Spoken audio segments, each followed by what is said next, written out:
What is up, party people? All right, so let me get this set up real quick. I am so not ready. Like I said, I didn't even, like I said, to let you guys know, wasn't even supposed to be here today. I was supposed to be at work, but then a bunch of inspectors fucked it all up. But so I'm here, gonna go live.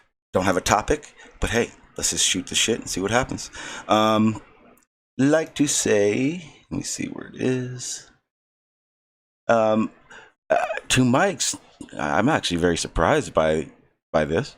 The situation that happened yesterday on Jose's. Well, obviously Nathan is probably the worst human on earth based on just the fact that he's a complete asshole. But I really thought people, I'd have to go back and forth with someone about what happened, and I was wrong. Everyone pretty much had the exact same opinion of what happened that day, so I felt good about it. Even both sides felt good the same way about it. So kudos to everyone.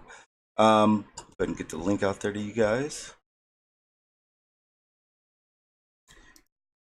Like I said, open panel, open topic. I didn't have anything planned for today.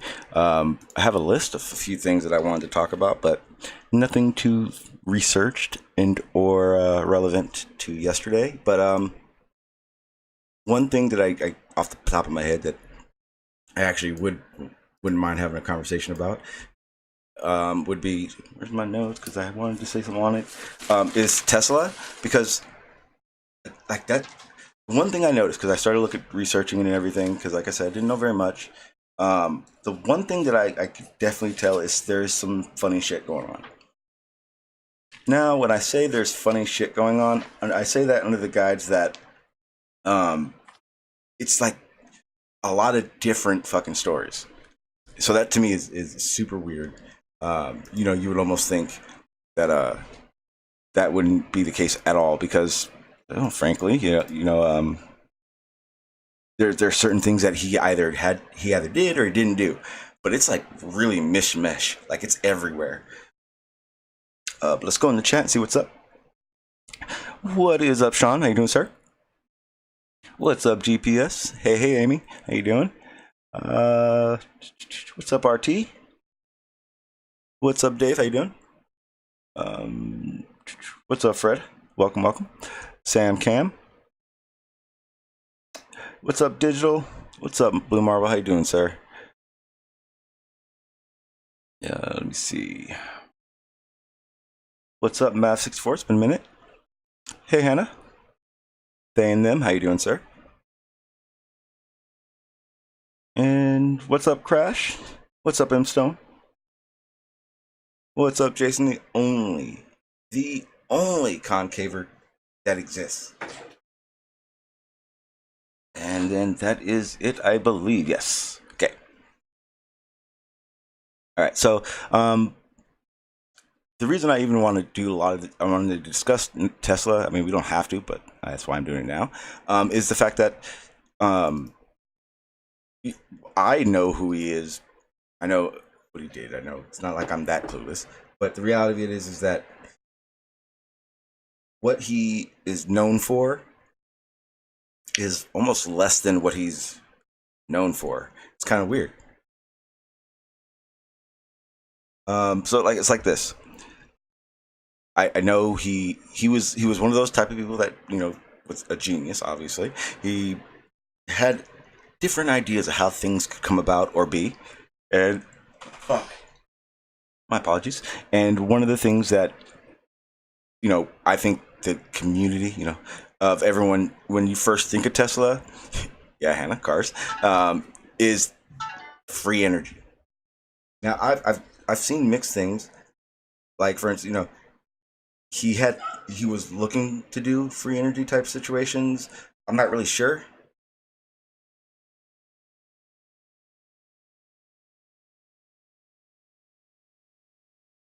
All right, sorry about that. I had to answer one message.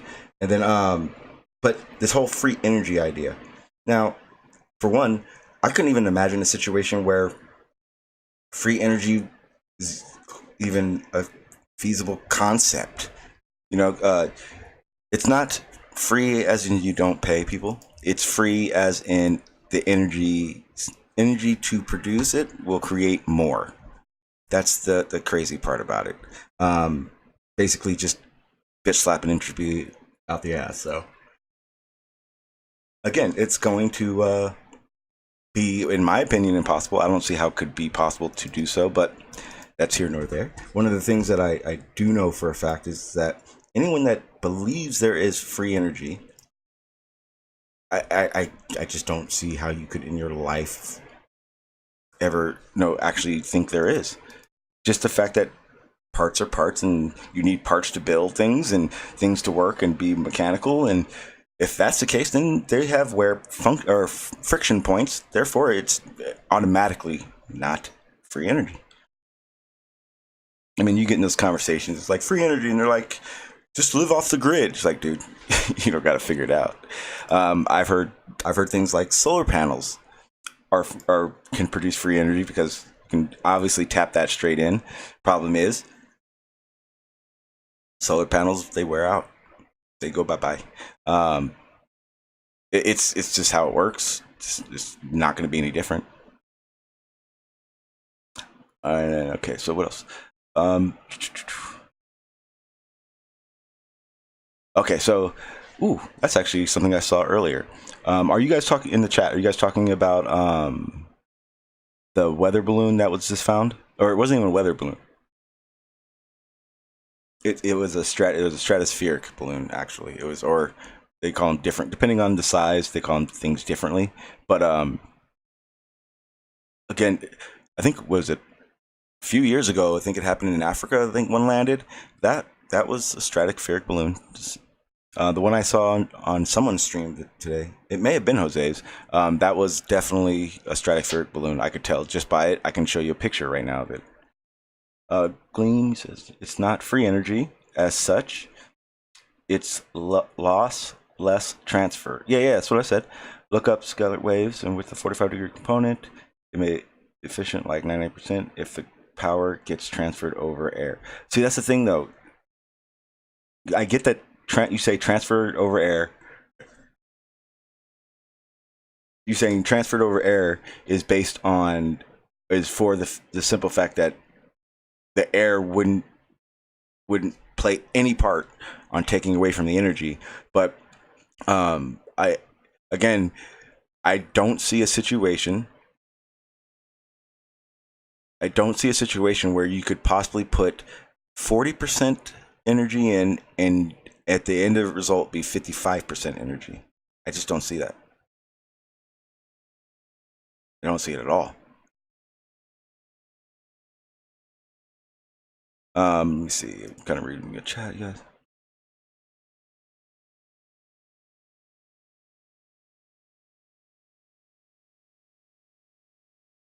Let me see.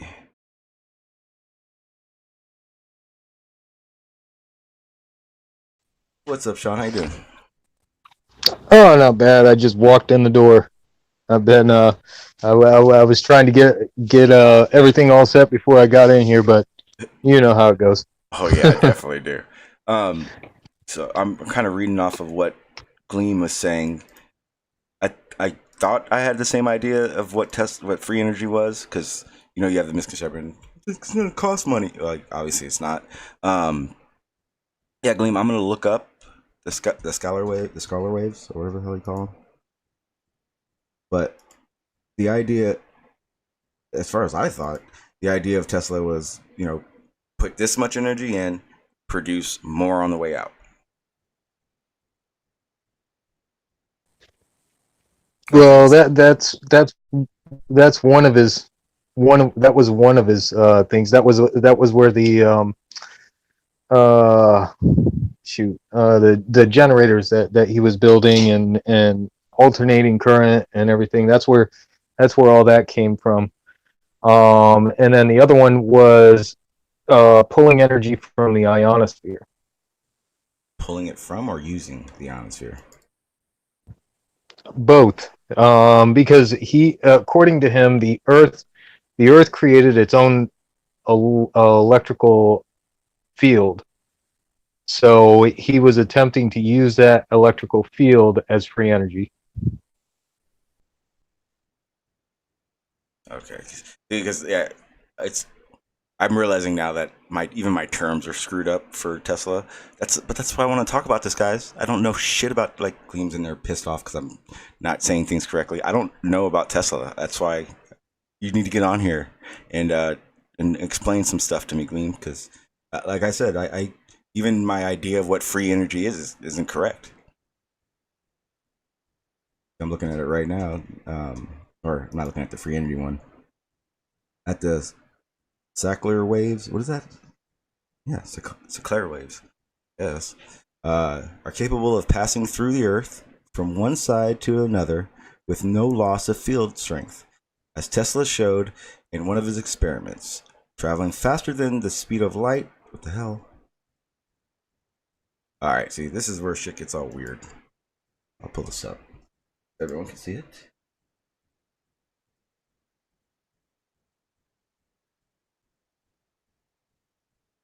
So this is. I'm gonna share it there, and I'll share the other one on the full screen. Well, okay, so Digital says he believed in the ability to turn ions in the air to create energy. That's like by exciting them, but then you have to capture them, don't you? Don't you have to capture that energy? Well, and that was the point of his tower, was to do both. There was, if I remember correctly, because it's been a little while since I've read any of the papers and stuff, but if I remember, it was a 2-tower system, one at one spot and then one in the other, and one was producing and the other one was projecting or something like that. But are there ion? Well, yeah, there are ions. Wait, are there ions this low? No. See, okay, for his towers to actually come even close, they would have to be absolutely huge, like bigger than all of our towers right now. The scale of them was part of the issue. But yeah, we still have ions around. You know, I mean, ions are natural. So yes and no. You know. Uh, okay, so see, now it's starting to things are starting to piece together a little bit. Okay, so I'm thinking this, but so let's say I don't know. I'm not gonna say free energy yet. Um, I thought they had already built a Tesla tower.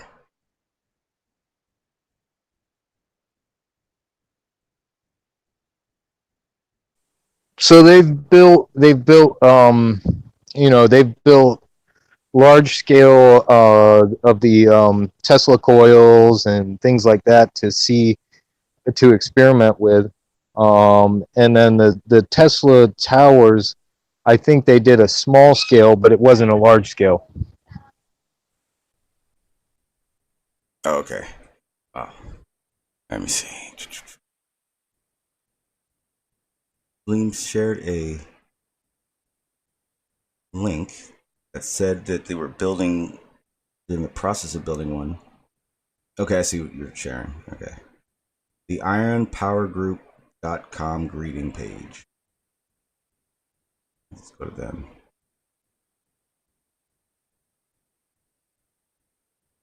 Let's go to there.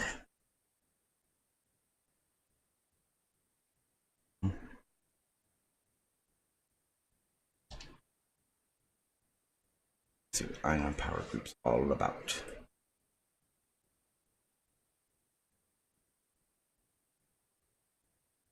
Damn it, Gleam, you need to get in here because I don't like reading the chat. Let me see. We live in an electric universe. Energy courses through the very fabric of space. Electricity is always in the air in the form of naturally occurring electrically charged ions. trillions of electrified ions cover the Earth in a blanket of natural electricity. A multinational collaboration of science, technology, and business professionals comprise an international think tank known as ION Power Group. New patented advances in nanomaterials research by ION Power Group have revived the age-old dream of harnessing atmospheric ions as a source of clean, renewable supplemental electricity day and night. ION Power Group's patented ion harvesting technology can help humankind prosper on Mars and the Earth. ION Power Group, dedicated to helping solve humankind's energy needs on Earth and beyond. All right, so that was insane. That seemed like one of those like Terminator's gonna get you type companies. They're like, yeah, trust us, we're gonna do it. Yeah, that looks like a one of those infomercials you see on it like late at night. Yeah. Buy this product, you know. Like, what the hell is NASA iTech? The guy does not look trustworthy. He doesn't even look like he belongs in that suit. It's kind of funny how they don't use the same logo. Well, no, I don't think it's the same company. Oh shit, it is. That's weird. I'm so confused right now. Wait, I don't know if they're talking about NASA iTech or no, that's the same one from the YouTube page, I think. Yep, same one from YouTube. Wait, oh, man, these people confuse me. I don't know. You're gonna have to come on, Gleam. I don't know shit about that. NASA.gov directory rates. I don't even know what the hell you're showing me now.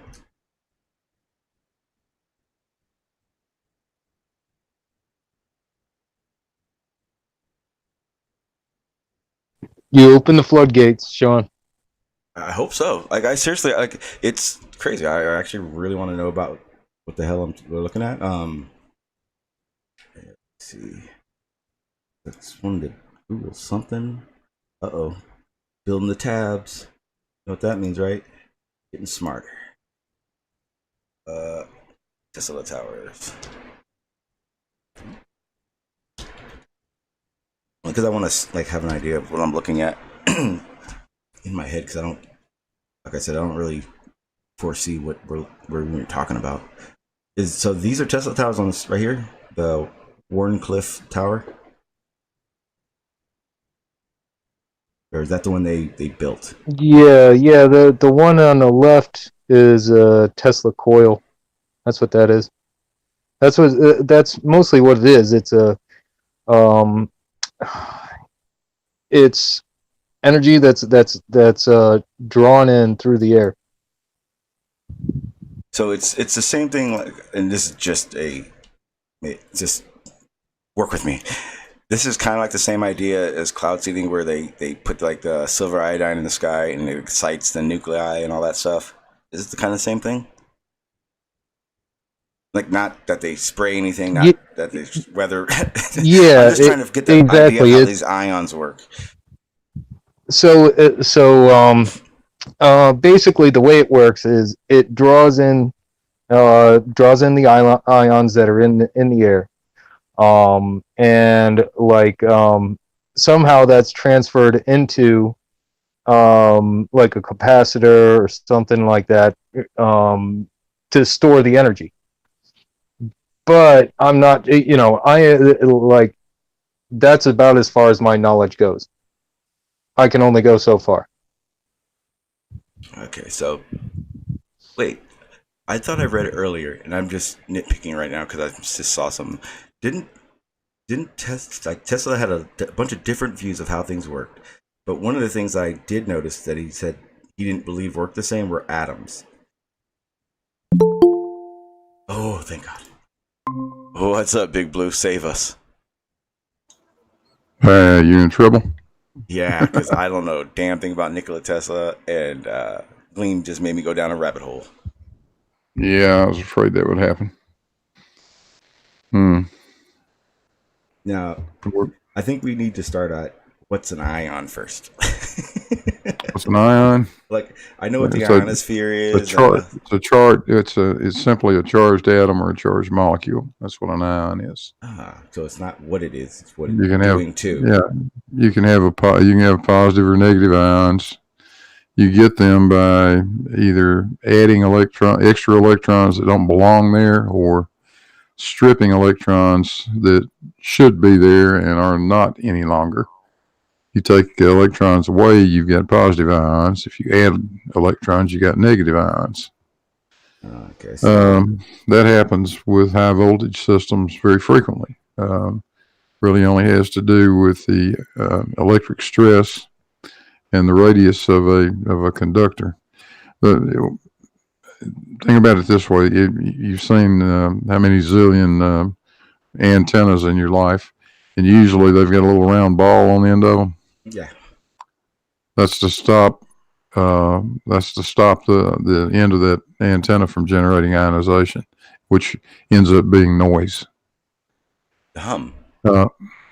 If you drive down the highway and look at the high tension lines, the high power, the high voltage lines, you'll notice in many cases you'll see 3 conductors or 4 conductors that are running parallel with each other. Mm-hmm.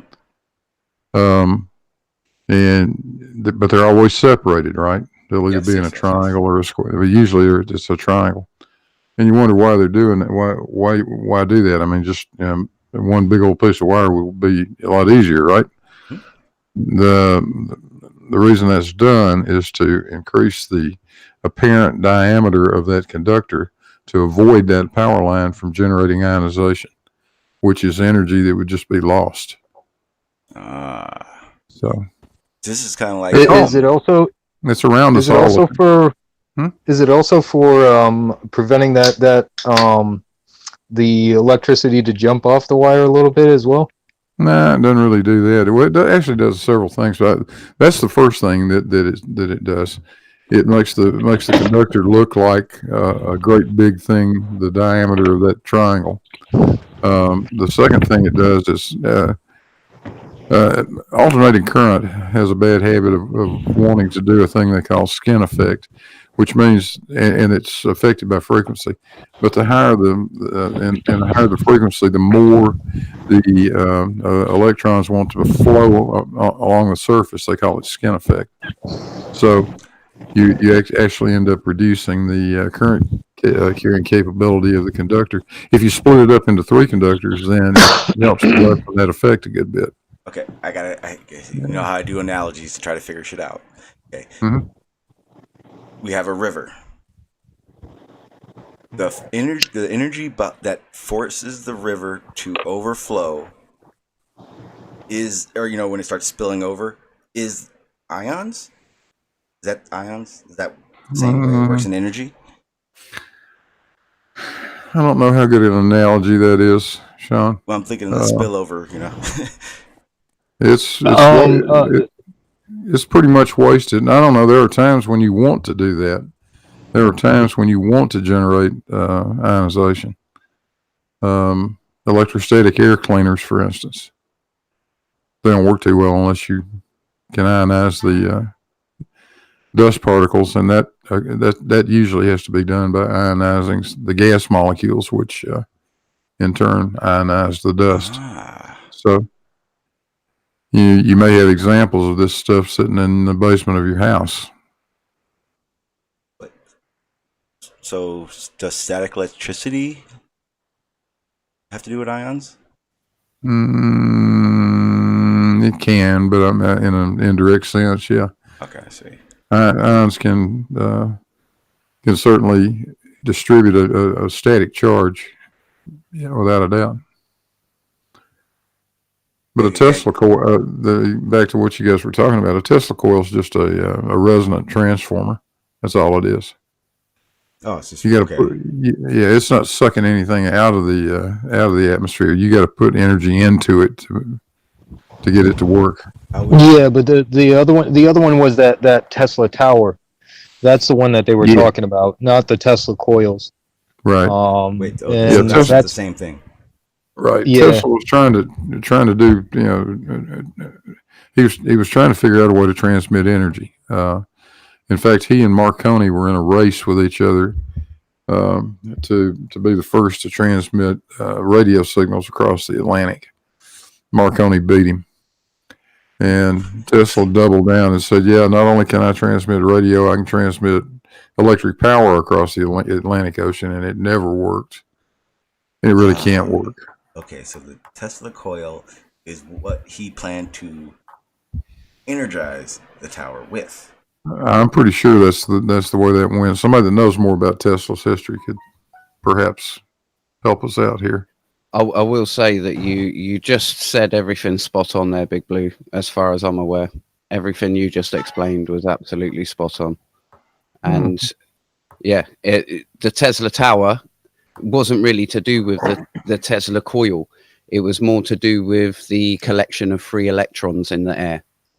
And the whole thing about it, there is conspiracies obviously about it getting pulled because it was threatening other industries, but the actual thing, the core thing of it, is he couldn't get usable or enough usable energy from it, and that's all it was. It was a massive surface area. Yeah, the whole tower, for the size of it, for him to then replicate that every X amount of kilometers, you would need too many of them based on the experiments that he performed. Even in storm weather, where you collect way more free electrons than you would in fair weather, he still wasn't getting enough to power anything. To basically, he'd power a light for a couple of seconds, and that was it. So it was deemed worthless. What was the point in that massive thing to then transfer just a light bulb's energy worth? Wouldn't that be a worthy situation if it was a central, like a local or a central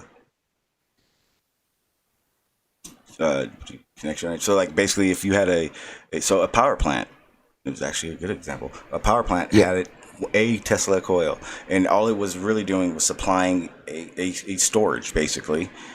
Then, I think everyone's making an overrating, and Big Blue said it perfectly fine. The Tesla coil was an absolute revolutionary thing, but it's just a coil. It's literally in every device, or the majority of devices, electronic devices. They're not special magical things. Well, okay. Oh, okay. Yeah. It's just the fact that in his time, it was. Now we've got them. I mean, they're extremely small they're now. in everything. Yeah. They're seriously, the Tesla coil thing. People attach this to, and it is the old conspiracy of him. Yeah, he was a madman and this, that, and the other. No, he was a very, very, very clever man, and people completely discredit him because of his last few years.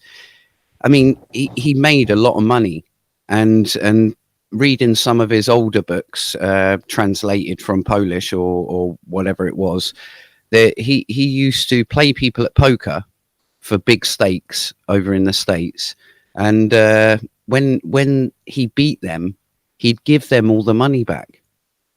So he was never a money person, even though that he had loads. And then as soon as he had the rug pulled from under his feet, he had no money. So he had to rent an apartment instead of even buying a house. He got a nice apartment because he was still well known, and he basically either gambled away or given away half of his patents anyway. Just for people. He's signed over all of his patents to Westinghouse for all of his alternating current energy stuff. Originally, he was supposed to get 1% or something of the profits, and when Westinghouse was going under, he decided, you know what, you can just have all the money from the patents.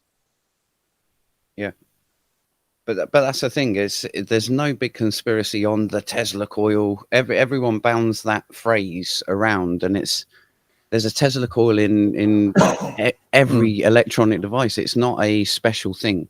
It's a special device. It is a massive leap in modern technology, but it's not as magical as everyone thinks it out to be. And Tesla wasn't the crazy nut bar that people, so to say, remember him as. He's put so much out there in as much as works, how much he invented or discovered or helped discover. You know, it wasn't just him. There was a full team of them who worked for, what was his name? The Edison, who worked for Edison. Yeah.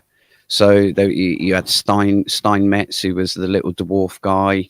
There was literally a team of about 20 top pioneers of the electrical world and radio world, and they're all just very clever minds. It's just that obviously Tesla was famous enough to get crazy, and them to say, oh, he spent his latter years spending $5,000 back in them days. It was a lot of money, obviously, on building houses for pigeons who had broke their legs and had turned gangster pigeons. Wait, you're serious? I'm 100% serious. Yeah, I didn't know that. Put it this way, his philosophy, in my mind, I see it as he got stitched up or done over so many times in the world of business, in the world of great ideas and stuff like that. He gave up on humans, and he was just like, you know what, pigeons, you don't stitch me up. And he was that's how he was their times Mike Tyson. Kinda, yeah. That's insane. Yeah, but if you think he was definitely a pioneer of his thingy, but it wasn't just him. He's obviously got the name and the patents. So I have a question.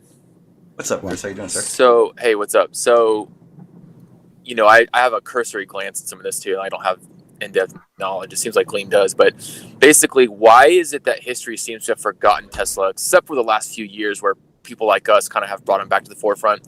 You know, you're always hearing about Bell and who's the other guy? I can't remember his name now. Thomas Edison. Yeah. And you know, is it Edison, just Marconi? Right? Is it just he who wins writes the history, or why are Bell people? I don't remember learning about him at all. Bell's theory didn't go very far. Actually, wasn't that supposed to be against general relativity, and only certain aspects of it were he was deadly against Tesla was deadly against relativity. Yeah, there was many Nobel Prize winners. Yeah, when I was a flat earther and I was doing the whole, general relativity is not real thing, that's how I found out about Bell. Found out, basically what he was about. But I thought that the Bell theorem worked for something. I don't remember what it was, but it did not discount relativity at all. Like, it ended up being like a insight or the way you would interpret the wording in the Bell theorem. That is why it didn't pass. I don't even realize. I didn't really understand it then. I just have a broad idea of what it was about now. But yeah, it was. That was one of the things that made me think. That's what makes me understand that there are aspects of science that can be corrupt or biased. But that's why there's all these little safety nets involved. And one of those safety nets is the millions of other people that want to be scientists and know things and get a Nobel Prize and see who's wrong. I mean, but yeah, that's sorry, I kind of went off a tangent on that one, but he said Bell and it reminded me. Yeah, can I give Chris an answer that I think a logical answer? The Tesla, up until Elon Musk created the brand Tesla, all the others had brands, had companies, massive companies behind them. Tesla ended up fading away, if you know what I mean. So he had the patents, but it was these companies that were paying for the patents, so no one needed to know about them. It was a branding thing, and all the forefronts were Edison and stuff like that. So that's why he didn't need to be known about, because he hasn't made money. He wasn't a successful businessman for that reason, for the commercialization reason. Yeah, right, and that's why he got involved with Westinghouse, because Westinghouse had the name. When Tesla was working for Edison, he had he told Edison he could make his generators produce more power.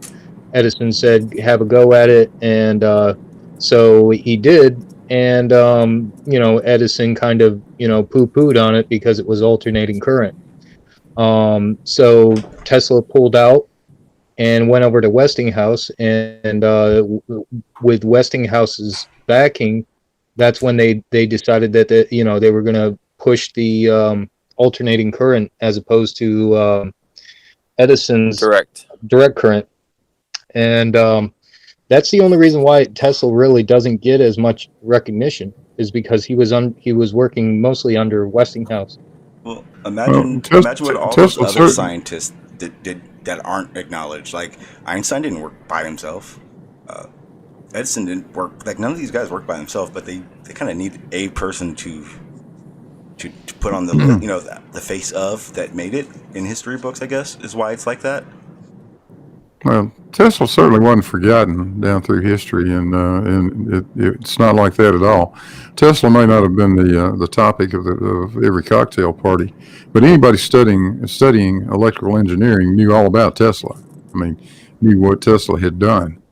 I built a Tesla coil in about 1964, something like that, just playing around.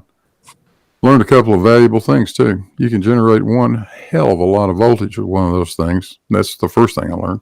So they didn't have coils before? The second thing I learned was don't wind the damn coil on an old fluorescent light tube. Wait, that doesn't even sound like a good idea. Because when that thing shatters, it makes a hell of a mess. Touch and burn.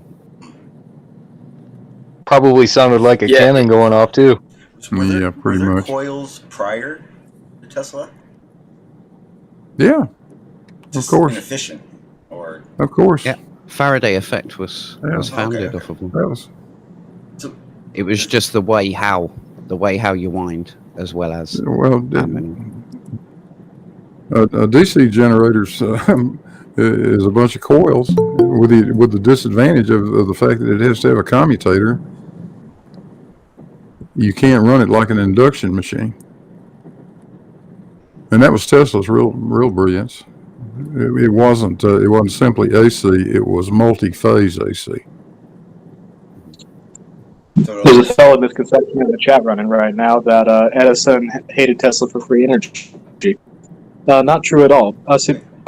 Tesla was given all sorts of opportunities for different people to attempt free energy. It just never worked. No. I thought what Edison had done was, he didn't invent the light bulb. He invented how to make the light bulb marketable, didn't he?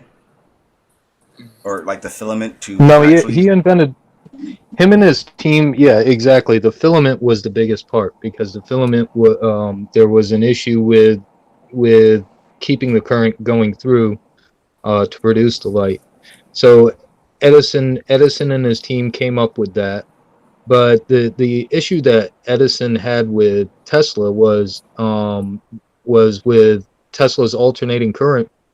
It would basically make Edison's power plants obsolete, because if you go back and look at pictures of how Edison's power plants were, you had hundreds, if not thousands, of wires leading out of one central small spot, leading out to the basically to the next building, and not going very far, because the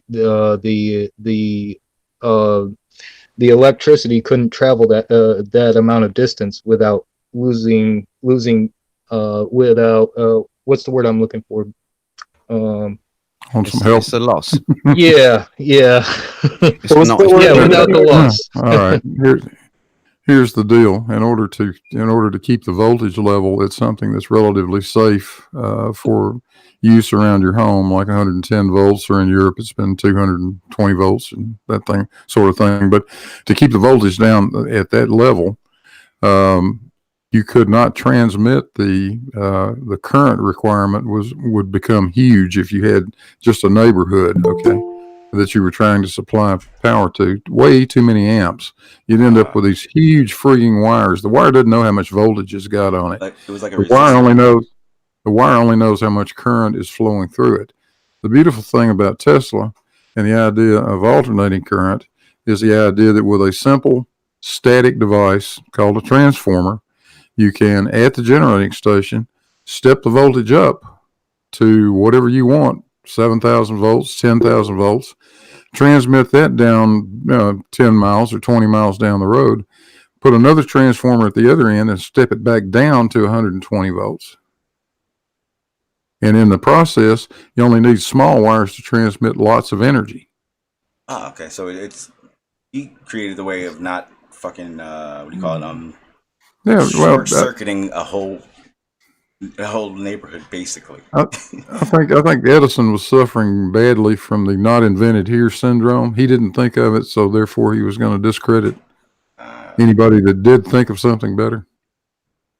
Yeah, but it gets even funkier than that. I mean, the 3-phase induction motor is just a beautiful thing if you understand how simple those things are and how easy it is to make one work compared to a single phase DC motor. Much simpler.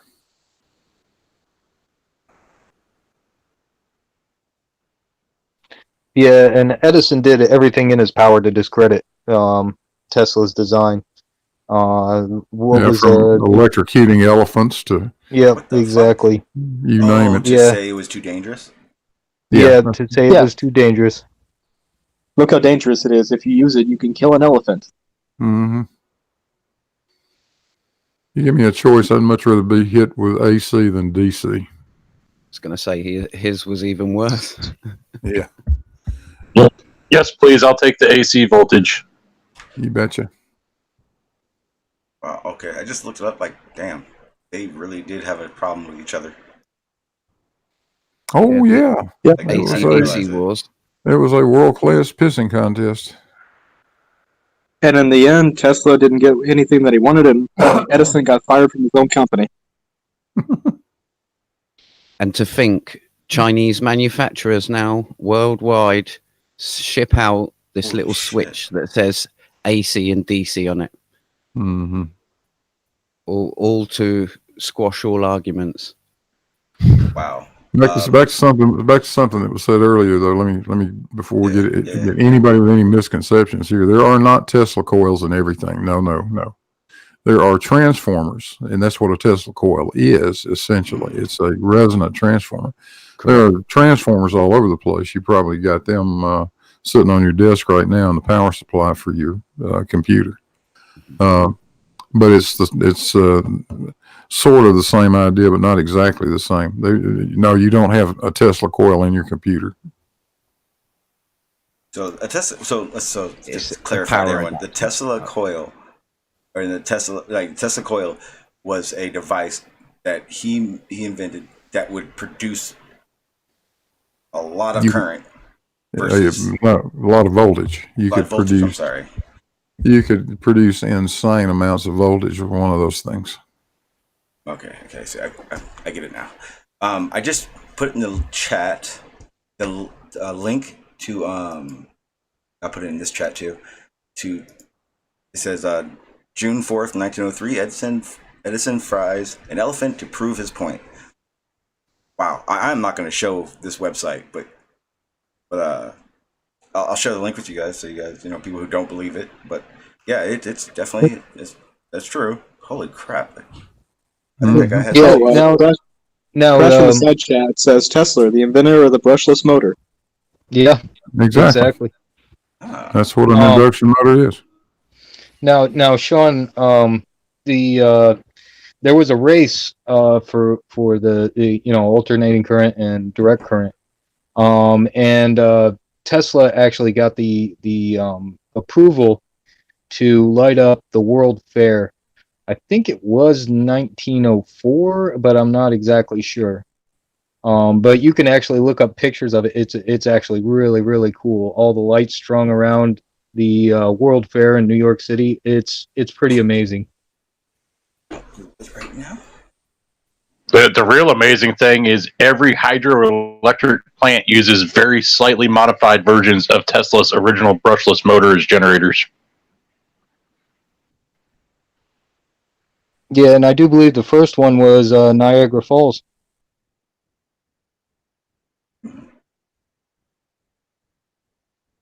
So, wait a minute. So, in this discussion of energy and voltage, Tesla didn't do anything. He he didn't invent anything like that. He just created better ways, or I know His whole deal with the brushless motor.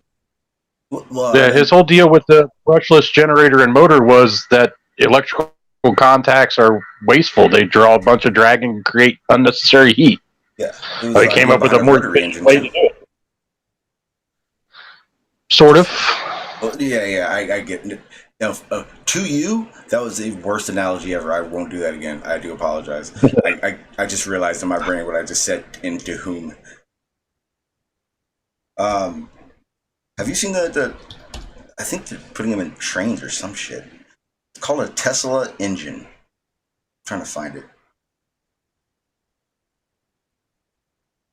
I run across all kinds of weird designs like that. Like right now I'm seeing a bunch of it's like Tesla cars and shit, but when I saw this, it was a website, and it was like for trains. I'm trying to find it. I think it was an experimental engine, and No. but it's basically off the same exact principle. Oh, It's okay. just that brushless motor that's in them. Yeah, it was something. But the site I was looking at, I mean, it was a full-blown site.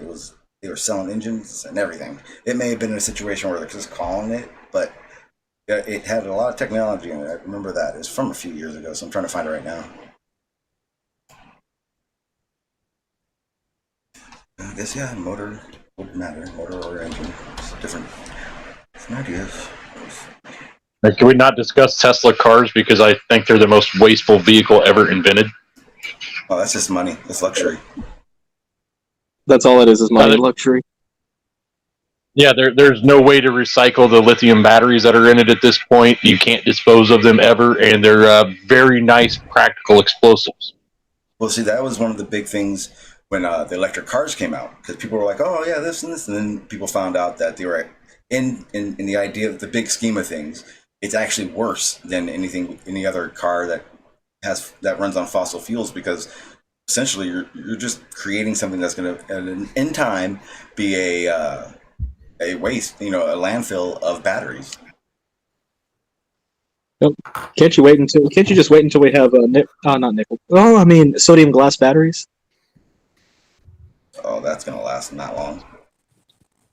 I think this. Did anybody watch that Top Gear where they built an engine using a generator, like a regular gas generator and an electric engine, and then built the entire car out of sheet metal? Wait, they did what? A car out of what? Or engine? Car out of yeah.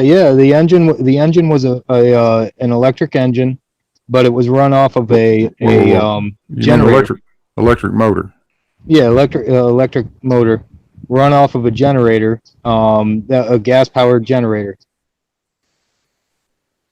They put it in the back of their vehicle, and and took it out to try to get it approved for road testing. How'd that go?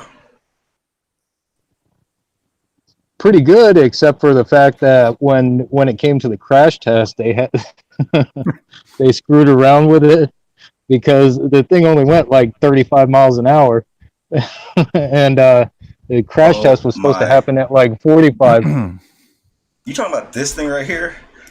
Holy crap! It's ugly, isn't it? It's an ugly ass looking thing. Oh, it's so ugly. Okay, I got that right. It's ugly. Well, there are certainly times when that concept makes sense, like with a diesel locomotive. That's the one. Yeah, I had to go on a Lego site to find it. Oh, yeah, I remember that episode. Looks like they built that thing with a hatchet. Yeah. Oh, they essentially did. Have you ever watched any of their builds? It's like, we have the most basic hand tools, and we're going to build this complicated shit. That's why I like them. I like that show. I used to watch it all the time. I used to watch them like Baldy Cats and Ozzies, and I started watching them because they built it was a It was a cutoff rear engine diesel Subaru. Yeah. Have you seen their? If you want to see something really crazy, they did look up the toy Boda. Hey, that electric car that Top Gear made, it was powered by a milk float motor and batteries. A what? Okay, someone find milk float, put us the link. I just wanted you to say it again. Someone find a link to what a milk float is.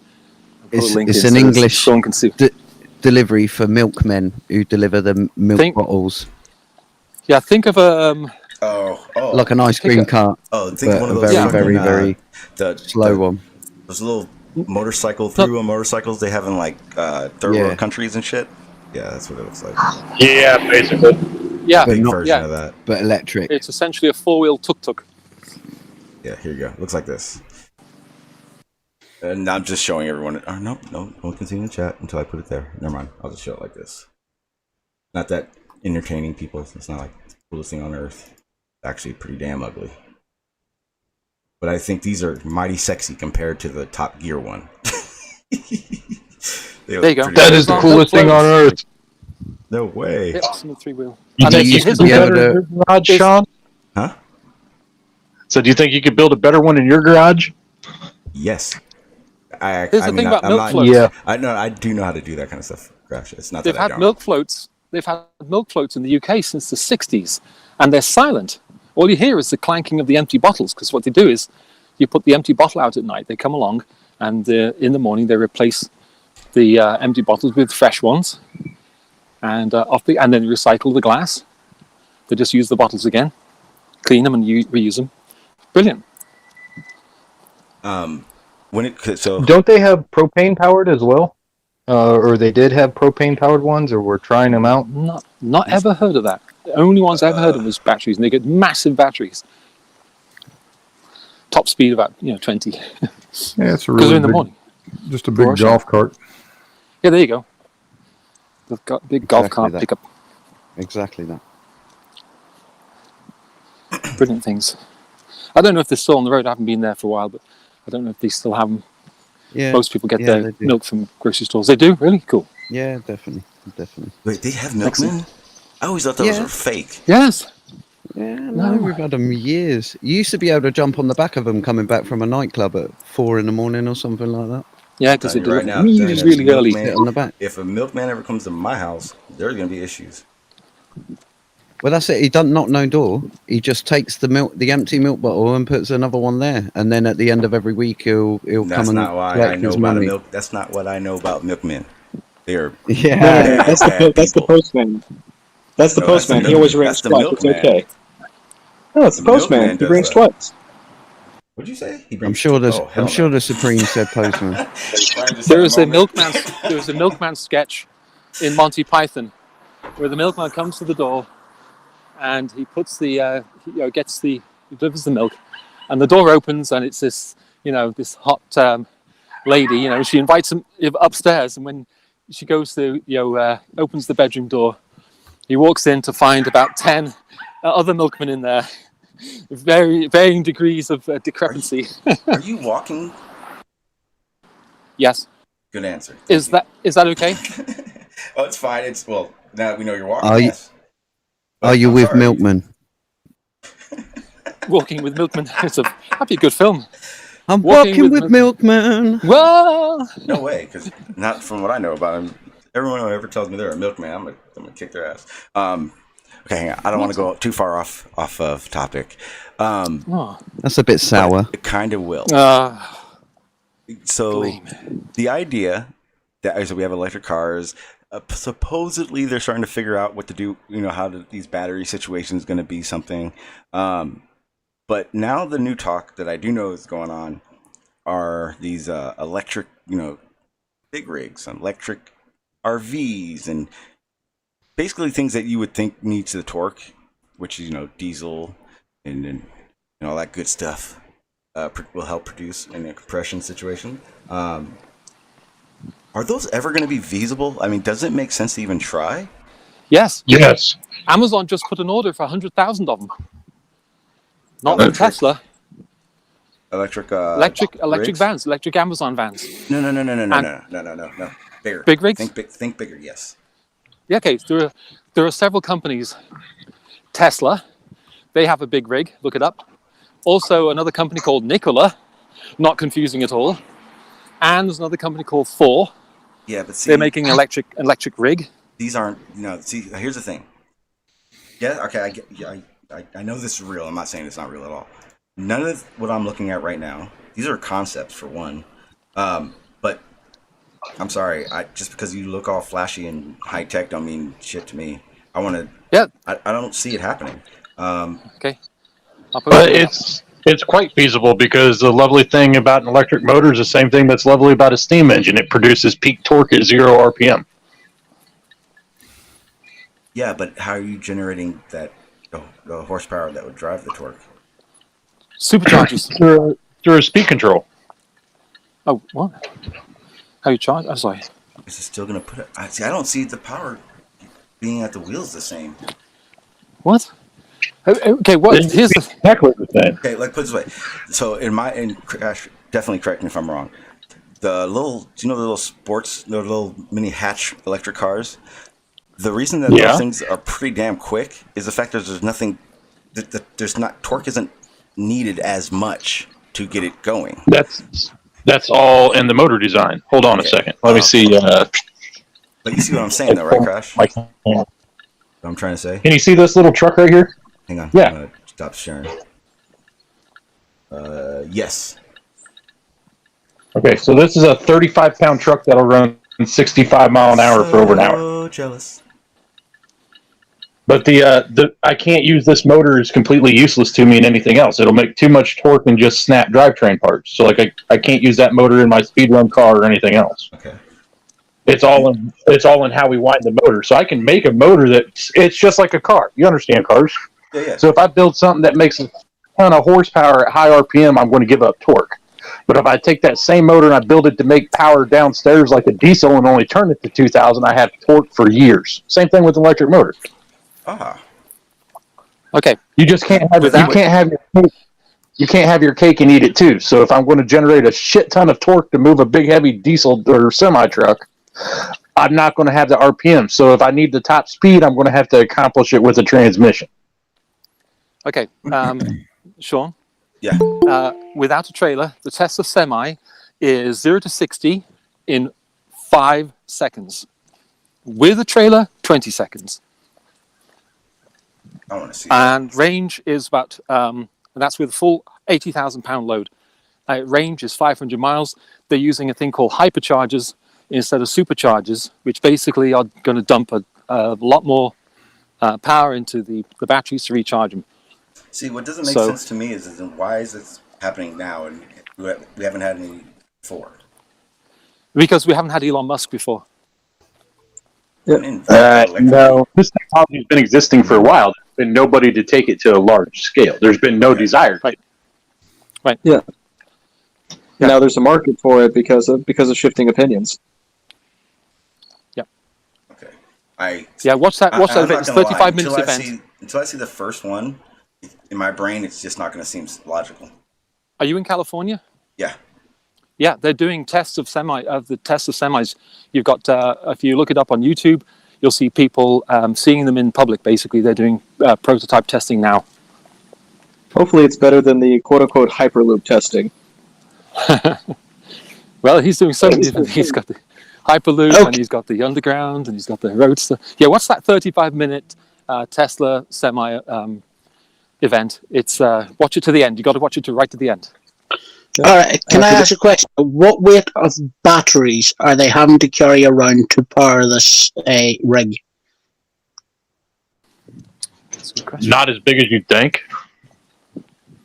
Well, yeah, but when we're talking batteries for these things, that is probably, now that I'm thinking about it, that is probably the biggest issue.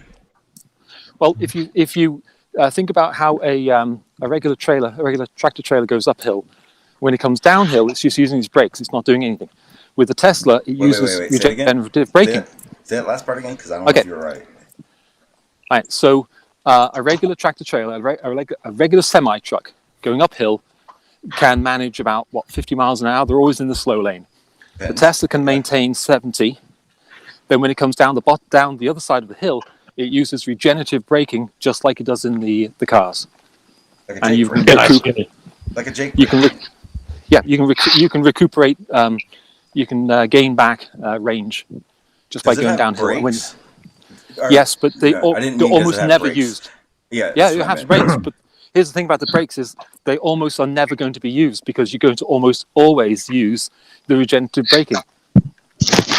Effectively, Sean, it turns the engine into a brake, and as it's doing that, it puts power back into the batteries. But again, I don't see. RC car does. Yeah, I don't see. I'm with Sean on this one. I don't see how it becomes economical to have an electric engine in a truck run off batteries. Yeah, I never said it would be economical, and I happen to agree with you guys there because the amount of money would be ridiculous. Yeah, you'd be charging this thing for days. Right? No, you. Okay. Well, no, you can get around the charging issue. Go ahead. Sorry. You can get around the charging issue. So, hold on. Can you see this, Sean? Yes, sir. You use a fast charger. All right. So this little. If I charge this on 12 volts, it takes about 30 minutes to charge the battery. What happens if I double the input voltage? It's almost instant. Yeah, it cuts it in half. The same thing with these. The limiting point is how well the battery is and how many. Yeah, that's also why you get a sleeve for those. Why don't those have sleeves, Crash? I know what happens if you overcharge them. They're in storage right now. I just stored them last night, so there's almost no voltage in any of them. That is insanely dangerous. Those things that the light bulbs that Crash just showed us. What happens like when you charge a battery, say your phone? Basically your phone then tells the charger, we don't need it anymore. I mean, the power is there, but it's not going to keep trying to take it. With those batteries that he just showed, they don't have a shut off. They don't know that its container doesn't know it has too much. And those things are very well known to blow up. Yeah, not only will they blow up, you can't put them out with normal fire extinguishers or anything like that. Nope, because all they do is throw it around. Oh, yeah, because they're a metal fire. Yeah. Yeah, those are lithium polymers, so just contact with oxygen, they'll burn at about 6,000 degrees. They make a great smoke show, so they're great for target shooting when they're about half dead. Yeah, poke a hole in it, you'll get a hell of a light show going on. About the only way you put it out is if you can manage to somehow encase it in lots and lots of sand. I know if you put a big enough magnet against one of those things, good things, fun stuff starts happening. I think you have to do something else. I forget. I'm trying to remember in my head right now. So so Sean, I would recommend watching that event, and then let us know what you think about it next day or two. Okay. Is it driving around, or do they actually take it through courses of stuff? They are test driving the prototypes right now on the road, in public. I know, but there's got to be. I'm looking right now. There's got to be somewhere. It's basically called proving grounds, basically. Oh yeah, I'm sure they are. I'm sure before we even saw the prototypes, they did some proving. But not in public. Yeah, but so see, I wasn't even thinking off the top of my head. So yeah, the major issue with this would be battery, because now that's the crazy thing. I'm looking. I still have not found a battery. I haven't seen one image of one of these batteries yet. They're just AAAs. Lots of. Shut up. Yeah, it's about 4,000 in the Model S, right? Yeah, but right. Well, so if you take solar batteries weigh probably about 5 times more than an average battery of its size. And I know for 3 40-foot sea containers with a total of 5 computers, 3 printers, and a bunch of other crap. We used 7 solar batteries to run that. Again, we never had any issues. But yeah, I mean, those batteries are gotta be heavy and huge. Oh, and to answer something in the chat, let me see. I just lost it. Never mind. I've lost it entirely. Yeah, this right here so far, with the truck, this is the closest I've seen to what the batteries have anything to do with, or like what they look like, or anything. Oh, here it is. Trade for speed. Speed is not really going to be one of those things that you can really trade off for because big rigs are regulated to have restrictor plates to bring them down a lot of the time. Yeah, they're easy to take off, and they are taken off. CHP here in California, CHP doesn't check for those. My favorite is when they have a hidden switch in what used to be the cigarette lighter that turns off the restrictor plate. Mm-hmm. Yeah, but if you get pulled over for speeding, you know you're going to be getting a big fine. Oh, you lose your license. I think over 100, they'll take your license on the spot, and you won't get it back. Here in California, at least. Well, not only that, but you're going to be there for a while because they're going to weigh your load and everything like that as well. Oh yeah, they will definitely be trying to get as much as they possibly can out of you. I find it to be very forthcoming that I haven't seen an image of a battery yet. Wouldn't the weight of the batteries also drastically reduce the amount of load you could carry from point A to point B as well? Now, those just change the drivetrain length. If width between not only that, but think about how much you're saving in the transmission and also the engine itself when you switch over. Depending on the size of the engine. That's what I'm questioning because I don't know if the electric will be able to last like a diesel. Diesel, Sean, if you look, do 1,000,000 miles, no problem. If you look in the side chat, if you look in the side chat, they show you it is massive. It takes up sort of like 0.5 meter and the whole back of the truck. Oh shit! If you look in the side chat, it looks like a sleeper. Yeah. Okay, then I did see one. Oh yeah, that's the one I saw. I just posted a video and it's hell no. What the? Are you if you serious? Look at watch that little video clip. There's a car ahead of the guy filming. It's a Chevy Volt. The Tesla semi turns the corner to get on the expressway. By the time the car has turned the corner, the truck's basically almost on the expressway already. Here's the problem with that, though. If that is probably the worst, that would probably be the last thing anyone cares for or wants out of one of those trucks. Ever. That truck will never get to 0 to 60 in any time under 10 seconds and still be employed. The three things people want on a semi are safety, durability, and range. What the hell? He just stacked 3 solar walls on top of each other and called it a new battery. They're talking about looking at the placement of that battery on that blog post, that is like the worst place you would want that battery. Yeah, because when the trailer jackknife is going to snap it. Yep, exactly. Yep. There's a lot of things wrong with that situation. Yeah, you gotta, like I say, gotta watch the video. They address that too. I'm going to make a prediction. It'll change your mind. I'm going to make a prediction. I'm not sure it will. Okay. Channel, what I'm seeing right now is you being captivated by the fact that thing moves like a Porsche.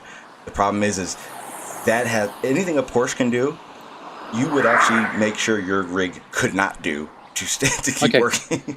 That is the yeah. I'm sorry. That is the picture of the Nikola design. I was only referring. The only one I know really about is the Tesla. Yeah, I'm a fanboy. Yeah, what's that? Okay, that's a lot different. Right there on that Tesla as opposed to that Nikola. That Nikola looks dangerous as hell. Who buys Volts? Jesus. Turns the corner. No wonder it got smoked. It's a Chevy. For real. And boom. It's gone.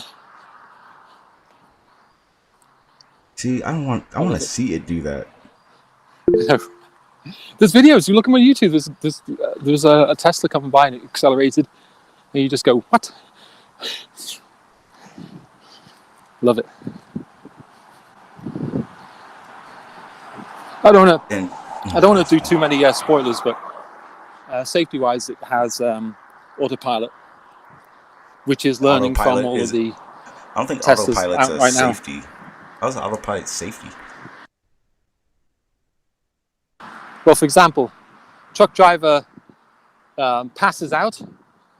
The truck will basically, if you don't keep holding the steering wheel, it alerts you, and then the truck will actually, if it detects no, input at all, it will slow the truck down, pull it to the side of the road, turn the hazards on, and call the cops. Call the cops? Goddamn. Yeah, this is what. That's what I mean. What? Because Elon was like, okay, the main things that truckers are concerned about, and he listed all the different things, and they checked all the boxes. That's been in place for ages in BMW, though, isn't it? Yeah. Not the automated not like park this up, brand. but Yeah. automated ring police and. Yeah, OnStar has something like that as well. It's not like this is all brand new concepts. This is Isn't that also what stuff, but it's never been put in a truck. Isn't that what was a problem in the electric cars for a hot one? Like it was like the reason like why they would accelerate and do all the other crap. I don't know. I'm just asking. Yeah, a Tesla Model 3 just drove by, and then a minute later, a Tesla Model S drove by. Yeah, I just don't see. I don't see it being a winner in the big rig market. What for one? I can only what imagine if they the price tag on that sponsorship? thing. That What's the price yeah, tag? that remains to be seen. He didn't talk about prices. What he did was Damn right he he didn't. said that the running costs were lower than a semi. Yeah, that's what you say when your shit's gonna cost way too much to buy.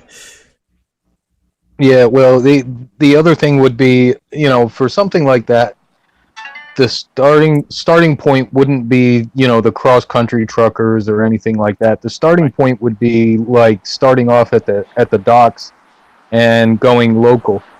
That would probably be the start to getting those on the road. So that's probably why you haven't seen too many of them. I'm about to go full Erebus for a second. Sean, bear with me. But look at this awful thing that Volvo has created. Man, you need some new curtains, yo. It looks like it should be 70s up in that house. There's some things that never die. It looks like it should be carrying some droid army. It's not funny because it may be. I just don't see the weight distribution on that. How it's going to work with the weight distribution, unless it's a dual power and it's powering the trailer as well. All right, I gotta answer a call. I'll be right back. Hi. What if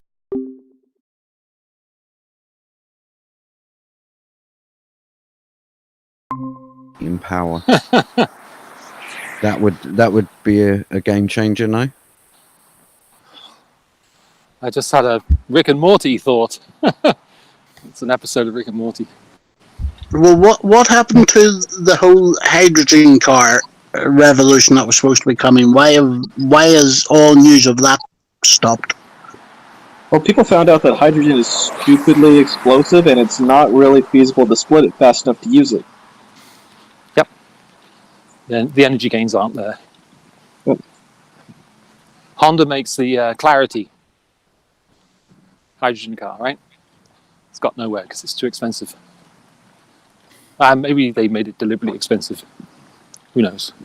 Yeah, but let's face it, any new technology where we have to reinvest in the infrastructure to do stuff like hydrogen storage and everything, that's always going to be expensive until we get saturation like we have with ordinary petrol and diesel stations.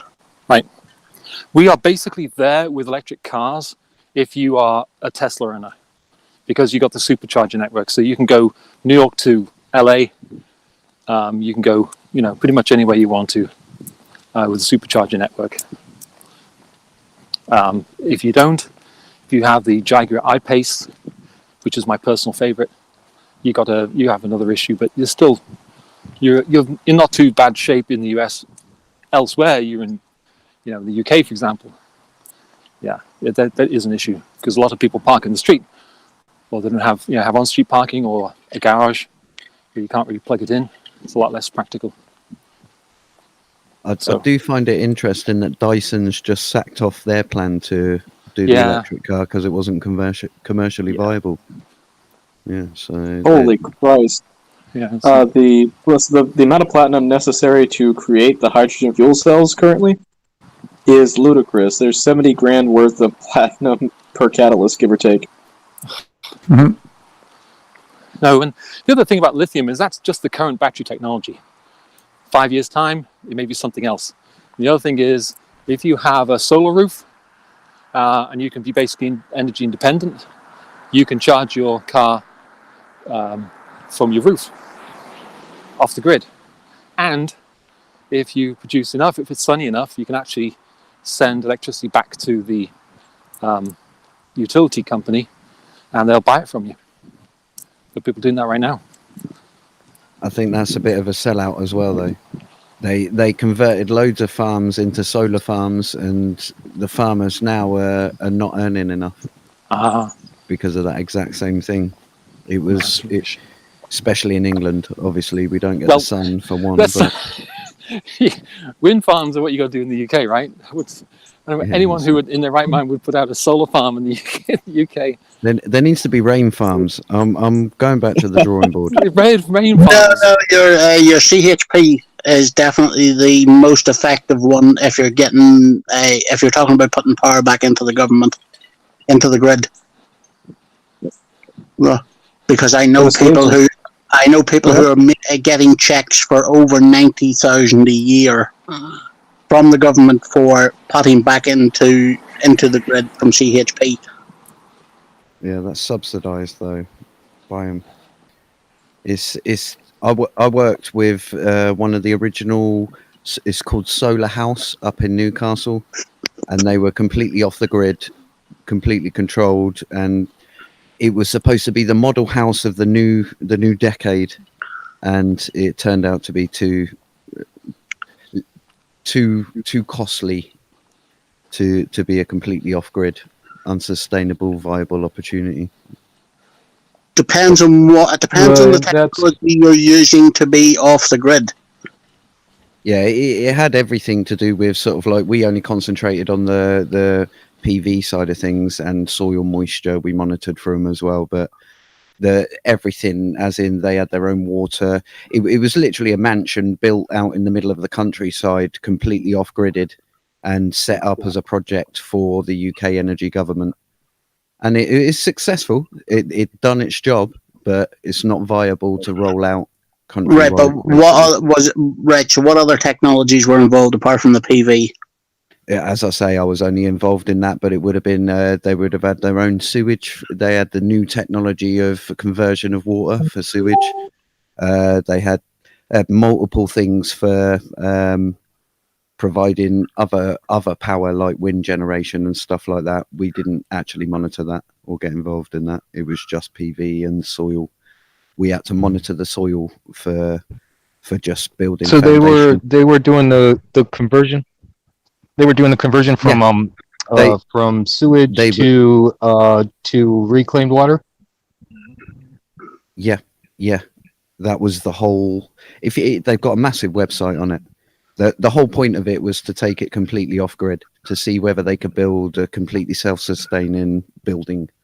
Yeah, it's called Solar House in Newcastle. Yeah, there's a couple of places around that are called Earthships, where they do solar power. They use the earth, the earth as the walls and everything like that, and recycled tires, all sorts of stuff. But that was one of the things that they did was they used the sewage as both fertilizer and also as reclaimed water to feed their crops. Yeah, I'm sure this is very along the lines of that as well. I'm sure the actual building materials were all reclaimed materials. It's pretty interesting. I mean, I thought about doing one up at one point, probably about 10 years ago. Doing one of the Earth ships. It's a lot of work, and they don't look fancy. They normally look like a big mound of dirt. Yeah, there's some people who don't really look at the aesthetics of the building when they're doing that. But from any of the projects I've looked at, it's always been more efficient and more environmentally friendly if you actually are attached to the grid and put your excess energy production back into it, and then draw the little bit that you need back again when you are under production than actually being completely off grid. Yeah, and well, that, and also that you can't store enough power. Say if you had a place in Nevada, you couldn't store enough power with all that solar energy that you're getting. Yeah, that's exactly my point. Because we have no efficient way to store it, it's much more environmentally efficient as well overall, and from the use of your power to feed back in when you're overproducing, and then take the little bit back that you need, because you generally, if it's done correctly, you can generally put more into the grid than you're required to take back out. Yep. Yeah. Now there is another thing. Oh, go on. I was going to say that there was another thing with solar farms, and the environmental impact of solar farms, because I mean it's basically a giant mirror out in the middle of nowhere. Birds would fly up in there and die from heat exhaustion because it produced so much heat from the sun reflecting back. So there's been some concerns about that. From what I've looked at, one of the biggest underutilized technologies I've seen is actually biogas production for producing methane and capturing it to burn in for energy generation.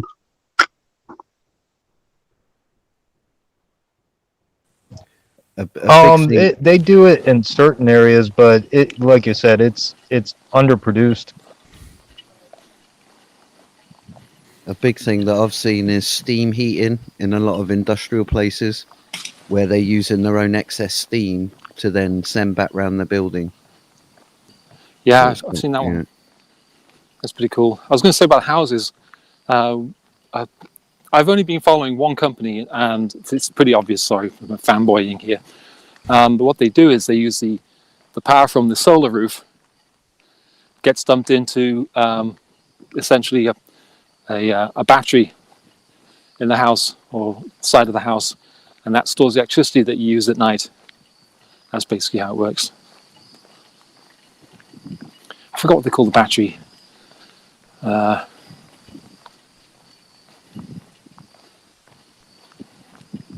mind, I can't think what it's called. I think Subaru has a plant that's like that 100% green in the U.S. Yeah, Apple is 100% green right now. I think they produce this now is totally what they would term, I don't know if carbon neutral is the right term. They use solar farms and whatever else to produce everything. So there are some companies trying. So I was going to say about the in Newcastle, you have a showcase house like that. It's always going to be a one-off, so it's always going to be more expensive to produce that than it is to produce in mass production. Definitely. It was like a mansion as well. It wasn't your typical home. It was like an eight bedroomer, had ensuite swimming pool and stuff like that. It was beautiful, really. We're not there yet on solar technology. The amount of space you need each solar panel, it's very inefficient. But what's not addressed is the efficiency of an electric car. So on an ICE car, you've got, I think it's like, gosh, more than 80% of the energy actually is wasted in heat, friction, stuff like that. Whereas an electric motor, it loses far, far less in that manner, you know. Yeah, but at the minute, where's the power for charging these batteries coming from in 90% of the cases? I was going to say, I disagree with the efficiency of an electric motor because you reach a very quick crossover point with heat saturation and bearing loads on them motors. They're very high. Well, I know. I mean, if you're sitting still in an electric car, you're not consuming any. Like if you're in traffic and you're driving an EV compared to in traffic and driving an internal combustion engine. And where I am, traffic starts at 5:45 and doesn't finish. The traffic doesn't clear out until 10. 4 hours, and the expressway going into the city is jammed. And in the evening, traffic starts about 3:30 and doesn't end until 7 o'clock. Right, but then what percentage of cars on the road at the moment that are internal combustion also have a start-stop technologies? Very, very few. Volkswagen has theirs, and that's it. That's the only one I know. Someone else can look it up. There's Volkswagen, there's Hyundai, there's Volvo, there's Land Rover, there's Porsche, Mercedes-Benz, BMW. The majority of them have it now. You look at all the cars on the road and point out the ones that you would think have start-stop technology, and it's not even going to be 1%. I guarantee it. Very, very few. I don't know anybody who's got a start-stop. I know one person who's got a start-stop car. I know 10 people, and that's only just in my immediate family. There you go. You're in the UK, where they understand the ideas of efficiency. Well, you also have to realize that I mean, it costs money to get a newer car, and a lot of these people have they have 10, 15-year-old cars that they keep on the road for that long because it's to the point where it's unaffordable to go out and buy a new one for them. Yes, but then if you take from an environmental point, if you look at it, these cars have already had their energy cost being dealt with because they're on the road so long. Like something like over 90% of the Land Rovers ever produced are actually still on the road. And when you look at their environmental cost of being produced and running for that long, it's considerably less than going out and taking that vehicle off the road and buying an electric powered car.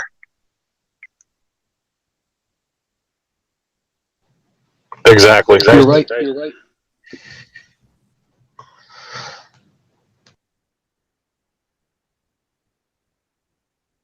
And I would also say that a Land Rover is a hell of a lot more convenient for a hell of a lot more jobs than a Tesla electric car.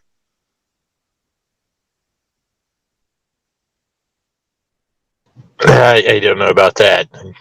Not a big Toyota fan, but Land Rover, Toyota, same difference. Give me a big-ass pickup truck.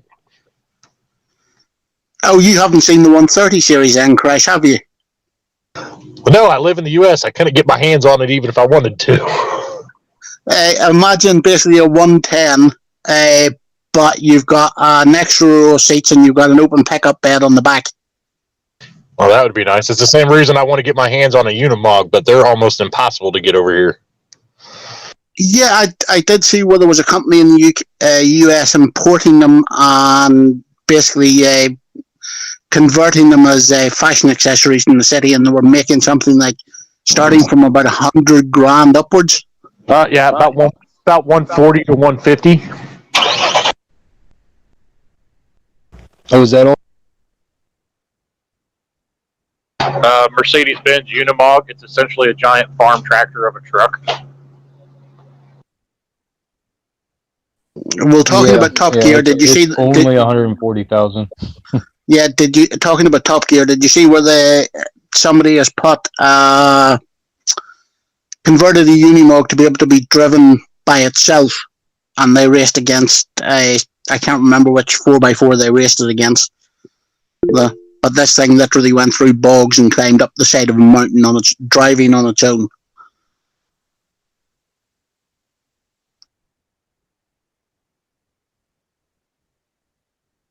No, I don't think I've seen that one. I'll see if I can grab the link and put it into the outside chat for you.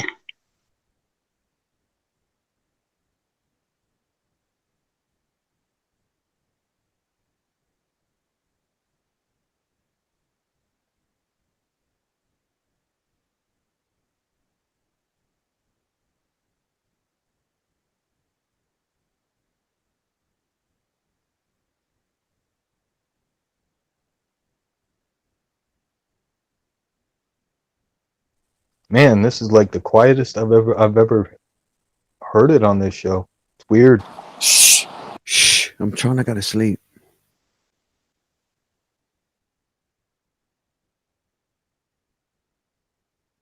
Sorry, I was looking up flights. So did anyone see Globebusters pronouncing out the new longest photograph showing the lighthouse?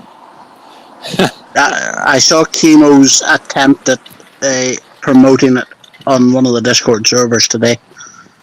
Okay. What is this claim about a lighthouse? I have not heard this yet. Yeah, it's basically you must have heard the world's longest photograph, which was done in the southern. Yeah, that's it, the Southern Alps. Well, there seems to have been another one which has been done, but it's caught a lighthouse which is only about 111 meters above sea level. The observer's about 3,000 foot, I think. I think it's about 979 meters, something like that. And on a 656. Yeah, on a curve. Yeah, he put down he had to have put his numbers down wrong or something, because he at first he was claiming it was like the lighthouse is only 100 feet or something, and then he said he was 656 feet above sea level, something like that. I'm just going off of memory. I heard about it briefly this morning. Yeah, I jotted the numbers down here on a notepad here. It says the observer height 979 meters, the lighthouse is 25.8, elevation is 85.2, so it's at 111 for the lighthouse and the land, and the observer height was 979, and the total distance was 523.79 kilometers. And that worked out at like 48,000 foot hidden. Yeah, the problem is the picture that they have literally looks like a dead pixel in the camera sensor. But wouldn't that move with the camera action? Is this camera action? Is it video? Yeah, he zooms in on it, and it's kind of like a light. You could say that if it was just a photo. No, he zooms in on it on the video on the computer screen, not with the camera. Yeah. Who was doing this test? Somebody in Europe.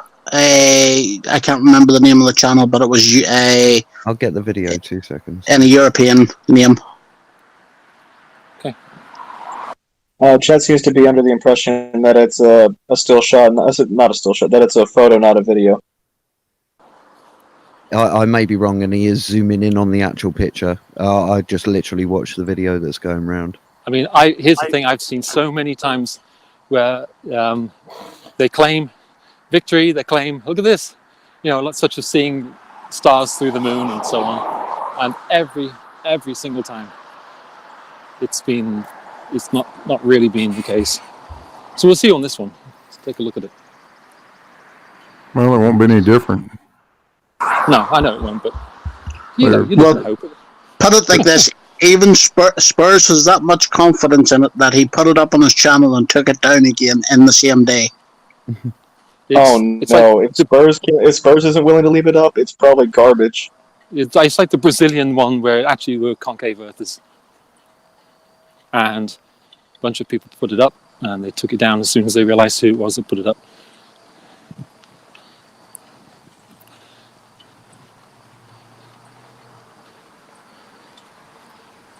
I've not seen one yet that didn't have heights misidentified or distances misidentified, or the damn object itself misidentified.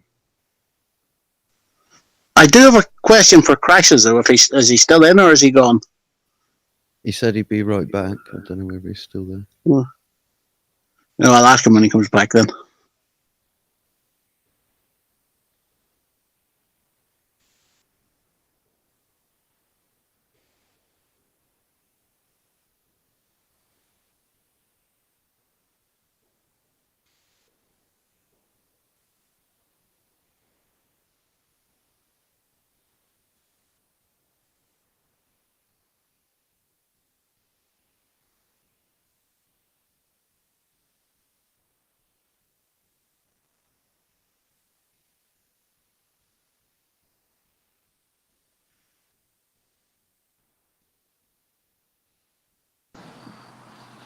You know, in all of this, I'd like to be pleasantly surprised, if an experiment comes along that you can really sink your teeth into and get down into the science. Just posted it in the side chat there.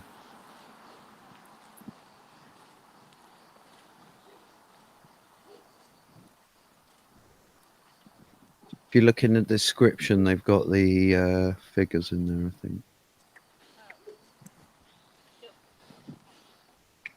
Yeah, it's a flat Earth channel.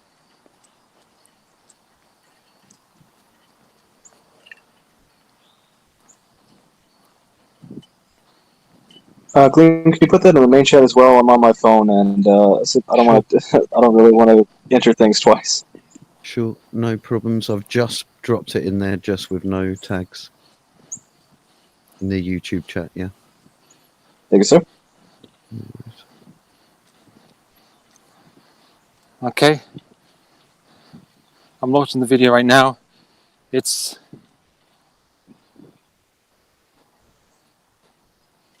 the usual thing.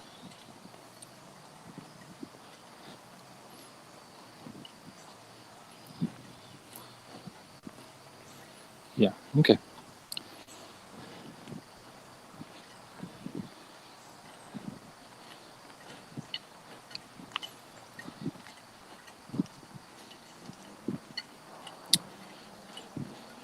There's no way he can make that as a positive identification for a lighthouse. There's no numbers. Yeah, it's just a very distinct blurry photo. Yeah. Oh well.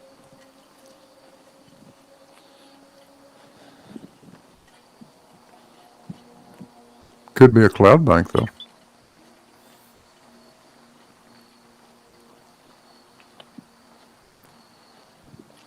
Especially when he goes over to the left from where it is, and you can see the same single white pixel over on the left as well. You could argue that that's the lighthouse.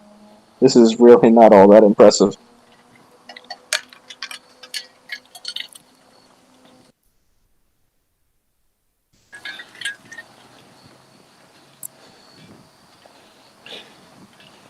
Like I said, at this point, I'm wanting them to come along with something more meaty than this. A whole meal, right? With wine and a good dessert. This isn't even an appetizer. This is one of those. This is one of those videos where the ice cream guy hands the kid an ice cream cone, and immediately picks it back up, and the kid's carrying an empty cone. It's a bait and switch. Okay. Does the guy not own a fucking compass?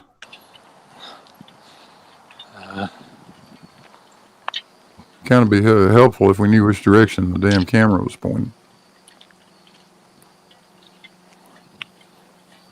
I'm almost at this point starting to feel sorry for.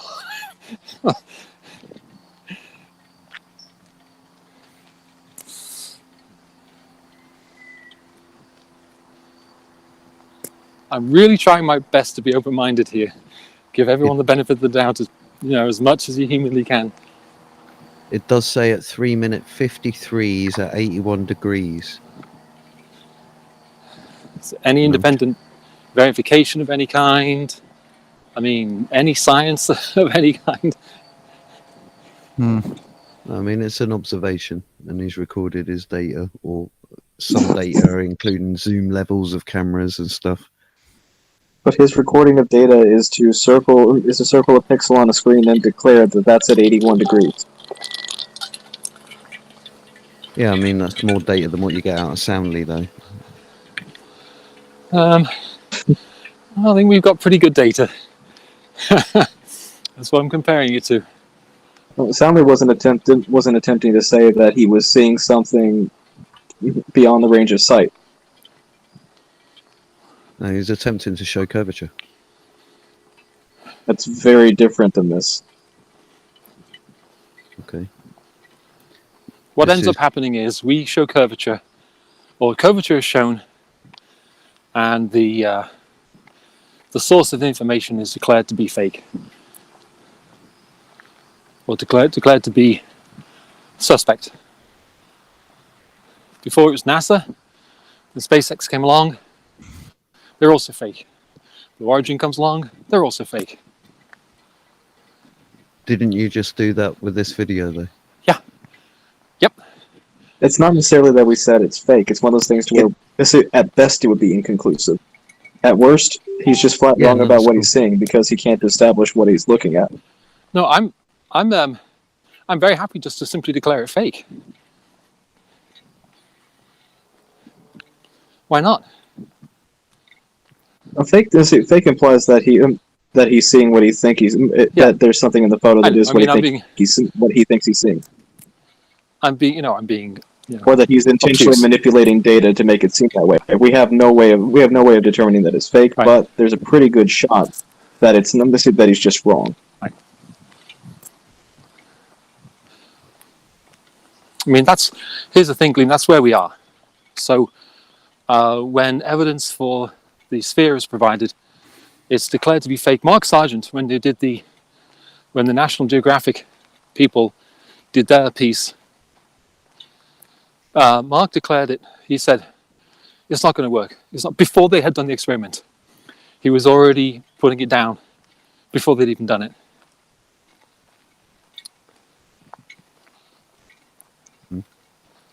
So yeah, it's belief, isn't it? It's belief versus belief. I see. Yeah, that it is. Yeah, but I see one issue so far with it, and that's he put a measurement to a point on the island, but there's no lighthouse on that part of the island. The lighthouse is on the other side of the island. You sure? It shows up close, and it was on the left-hand side. I'm looking at Google Maps right now for it. There's a close-up at 1 minute 38,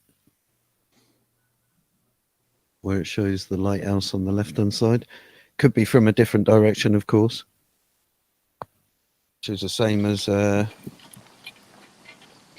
what happened with Travis's one. Yeah. You know, where it's slightly misaligned just because it was different angle, closer up. What was Globebusters' take? I didn't watch the stream. Actually, they're too long. They just played 3 it. hours. They just played it, to be honest. Which is just this clip of saying that they busted the world record. Right. Of actually identifying stuff, but it's exactly that. I don't put my full faith into any one thing. Yeah. But it was just to avoid dead air. No, I appreciate that. No, I'm just going to observe. Just looking at the argument, looking at how both sides are very entrenched now. So anything that Globe side brings up is immediately dismissed on Globebusters or whoever, or Mark or Nathan. And then anytime flat earthers come along, it's immediately dismissed. Yeah, I see it from another view of that. I see it of why not tear it apart and show that it's mathematically correct or not depending on how long. mathematically the actual lighthouse. I was just reading through the comments there, and someone said that there's supposed to be land before that. There you go. That must be hidden.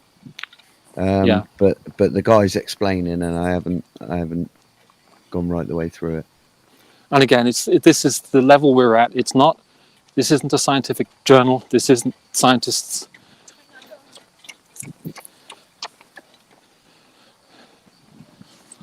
This isn't, this isn't people, taking teams, getting independent witnesses. It's probably what camera was he using? P900. Also, we need to determine what its angular size would be, because if it's less than an arcsecond, you won't see it at all. Yeah. In mine, it was 0.04, which the P900 would pick up. So really, it's a question of where this goes from here, really. Now that both sides are thoroughly entrenched. Well, it's not going to go anywhere if you both just ignore each other's side. You've got to prove each other wrong with maths and with the... But maths aren't real. That's the problem. Maths aren't real. Maths and then models. You need to provide a model. Models are not real. Yeah, to an outsider looking in, that's what would be needed to prove stuff. So whether they believe that or not, you shouldn't sink down to their level. You should rise above. And take the higher stance basically say, yeah. I was just being obtuse. I mean, obviously people are going to analyze this. Just a few minutes of cursory, just watching the video itself, is really was enough for me, but I'm sure the people will analyze it more thoroughly. Yeah, that's it. We'll have to see what they got wrong, whether they have misidentified it, whether it's completely a shit. Well, put it like this. If I said, which was what I did, I said, okay, it's a flat Earth channel, that means it's automatically fake. Automatically, I can just declare it to be completely hoax, and it's not real, etc., etc. That's as reasonable as saying, oh, this image or whatever from NASA is automatically fake because it comes from NASA. Same identical thought process. Standards, yeah. No, I get that. I don't know. Either way. I just see it from the opposite view. Pummel Earthers with data. Right. And it's exactly that. If you would be able to identify that and say, oh no, wait, there was a ship that was massive there, or there is an oil rig or something like that, an oil rig which is well before then could have been virtually anything in that picture. Wipes that video out. But I can't even identify that as the horizon from the picture. That could be the top of a cloud deck, low cloud deck.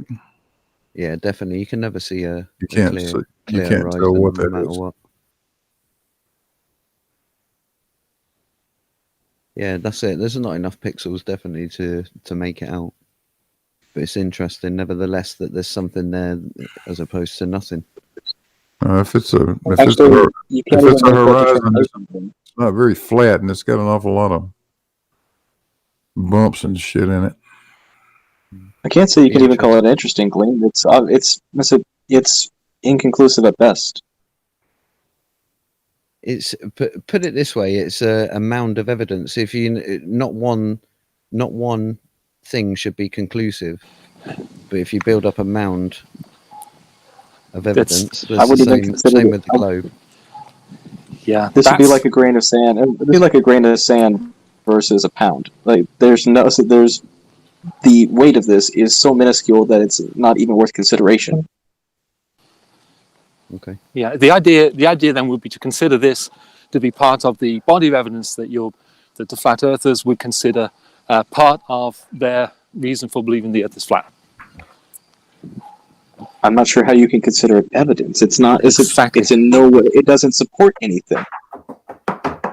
Right. So, can I ask a question then? Right. From the people who are making these videos, like Travis, like the person who made this video, do you honestly think anything is going to change their minds about the Earth being flat? Yes. Them not being able to explain. Once you do it, proof is in the pudding, isn't it? You can watch YouTube videos until the cows come home, but if you get out there and you actually record something that you can't explain on the flat Earth or vice versa on the globe, see, you can go back. I mean, seriously, it was just to avoid the dead silence as soon as. You know what I mean? You can dismiss this if you want. It's a YouTube video, for God's sake. I'm not saying this proves it. You all must be flat earthers now. That's not my point. It's not my point either. Yeah, it's indicative of the argument in general, right? It's a sort of microcosm, if you will, of generally the argument is flat earther puts out a video, claims to see something. There's no real science. It's debunked very quickly. Flat earthers consider it part of the body of evidence that supports flat Earth. And everyone else just says, no. And we carry on. Yeah, no, that's not my point, right? Oh, I also completely forgot. How big did you say that structure was? 111 meters, including the land beneath. So it's 25. No, I mean, how big is the structure itself? So the actual lighthouse is 25.8 meters. Okay, thank you. And it's up on 85.2 meter land, which should be 0.04 degrees. But yeah, sorry, what was your point again?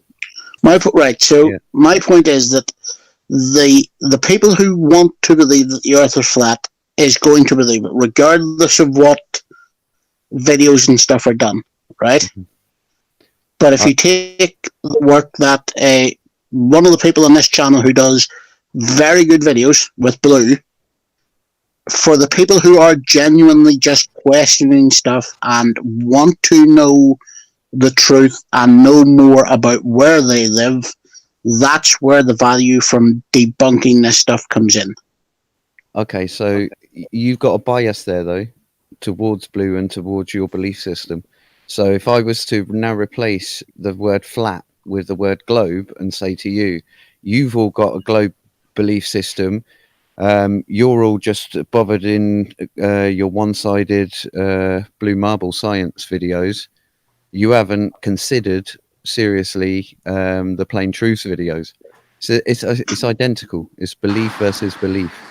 It isn't. I don't think it is. I don't think it is belief versus belief. It is. I really don't. I really don't, because you have to believe there's a conspiracy, and there's no evidence of a conspiracy. No, you don't need to. Then you can include all NASA. You need to believe that.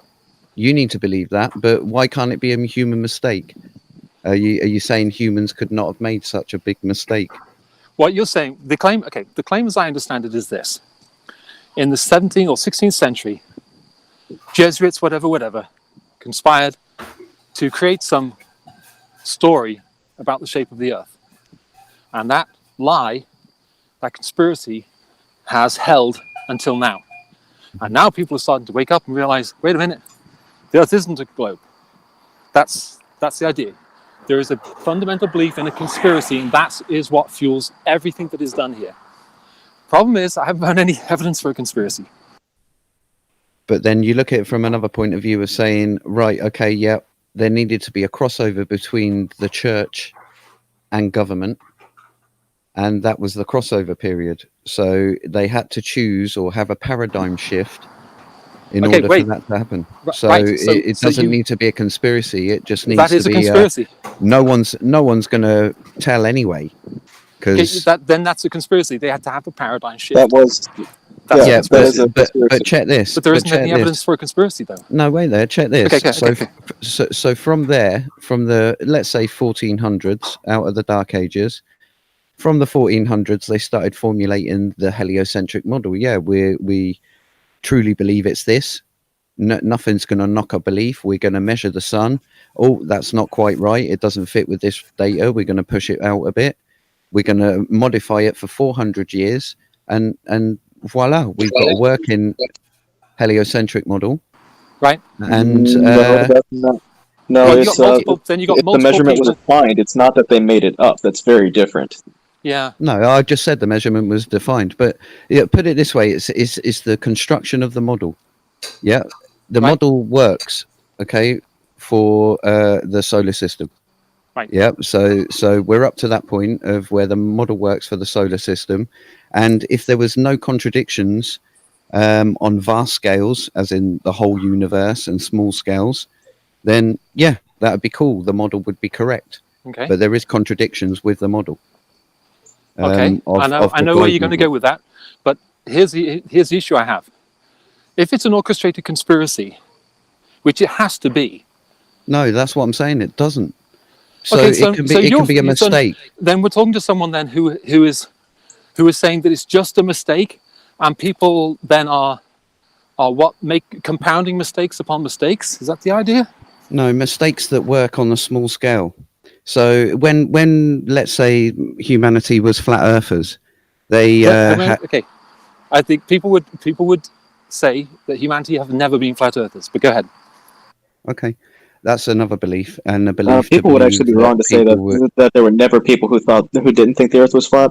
It's absolutely accurate that there were some societies, especially ancient societies, that would have thought that.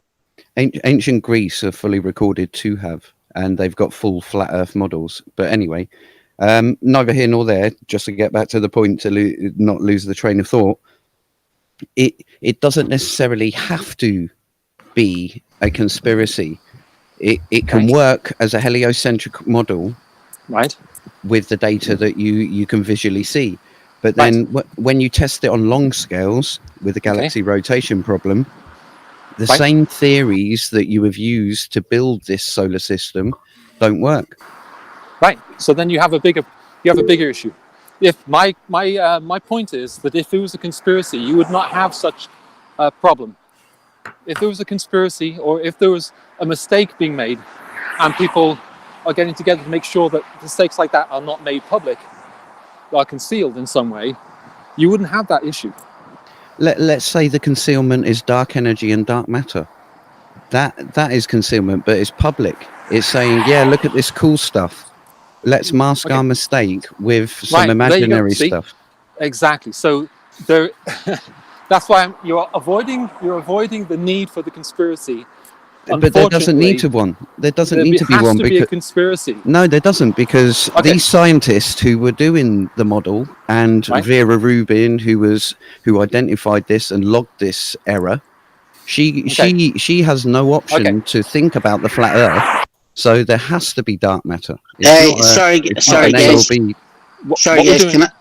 Can I just in case people aren't aware, Sean has had to step out because a friend of him has had an accident. So he's going to leave the stream running, and we can continue chatting for as long as we want. But he's obviously had to step away from his computer to take care of it. Is YouTube continuing to run? Yes, it is. Yeah. Okay. All right. So no cussing anymore. No, Gleam. By the way, good chat. Really enjoying this. This is good stuff.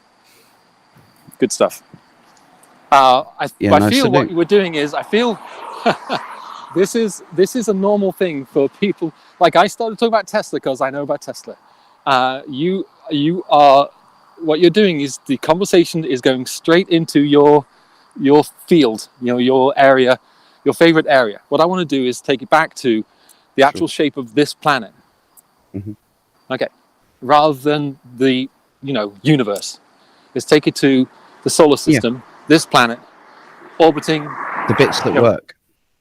Yeah, all that stuff. We can take it back to here. As you're going to have to convince me. I'm enjoying this conversation, but what you're going to need to do is try to convince me that there is no conspiracy. Because so far, everyone has said there's a conspiracy. Okay, I'm not here to convince you on either or, as in, I can't prove to you either model. Then there's no conversation. You want to put forward your ideas. And that's definitely all that's all I'm asking. It's more that you can make two models.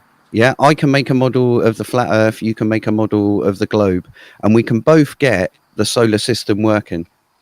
Okay, I don't think that's true, because there is no flat Earth model that works. Okay, well, no one's produced one. How did Thales of Malthus and Anaxander? We're back to we're back to the ancient Greece. No, who were the first. No, wait there. Sorry. We are here. We're on Earth. They know, used what I mean Earth. is this century. Listen, they Not used the Greeks. Earth. No, hang on. They used Earth. I'm back in here. I know, yeah? you're back to your favorite topic. Well, wait there, because Millersville University has repeated it and has taken it as a flat Earth. And the only way that they've said it can't be a flat Earth is because they didn't notice or measure the sun to change. And either way, there is no measurements of the sun in their actual documentation. But I think it's a caveat statement that they need to put in. We can do that. But wait. What do you mean a caveat statement they need to put in? Can you explain what that means? Because of the flat Earth surge, let's say. Right. I've seen it on many things. Leicester University Ether 1 project was for one, where they're saying students capture the curvature of the Earth, and then there's a caveat. Please note, this is actually using a GoPro camera, which will accentuate, make basically a straight line, a curve. However, we are still capturing the curve. Okay, so what you're doing then is, this is again something I've noticed, and I'm sorry to be hard on you a little bit. I apologize, but this is something else I've noticed. I know you are.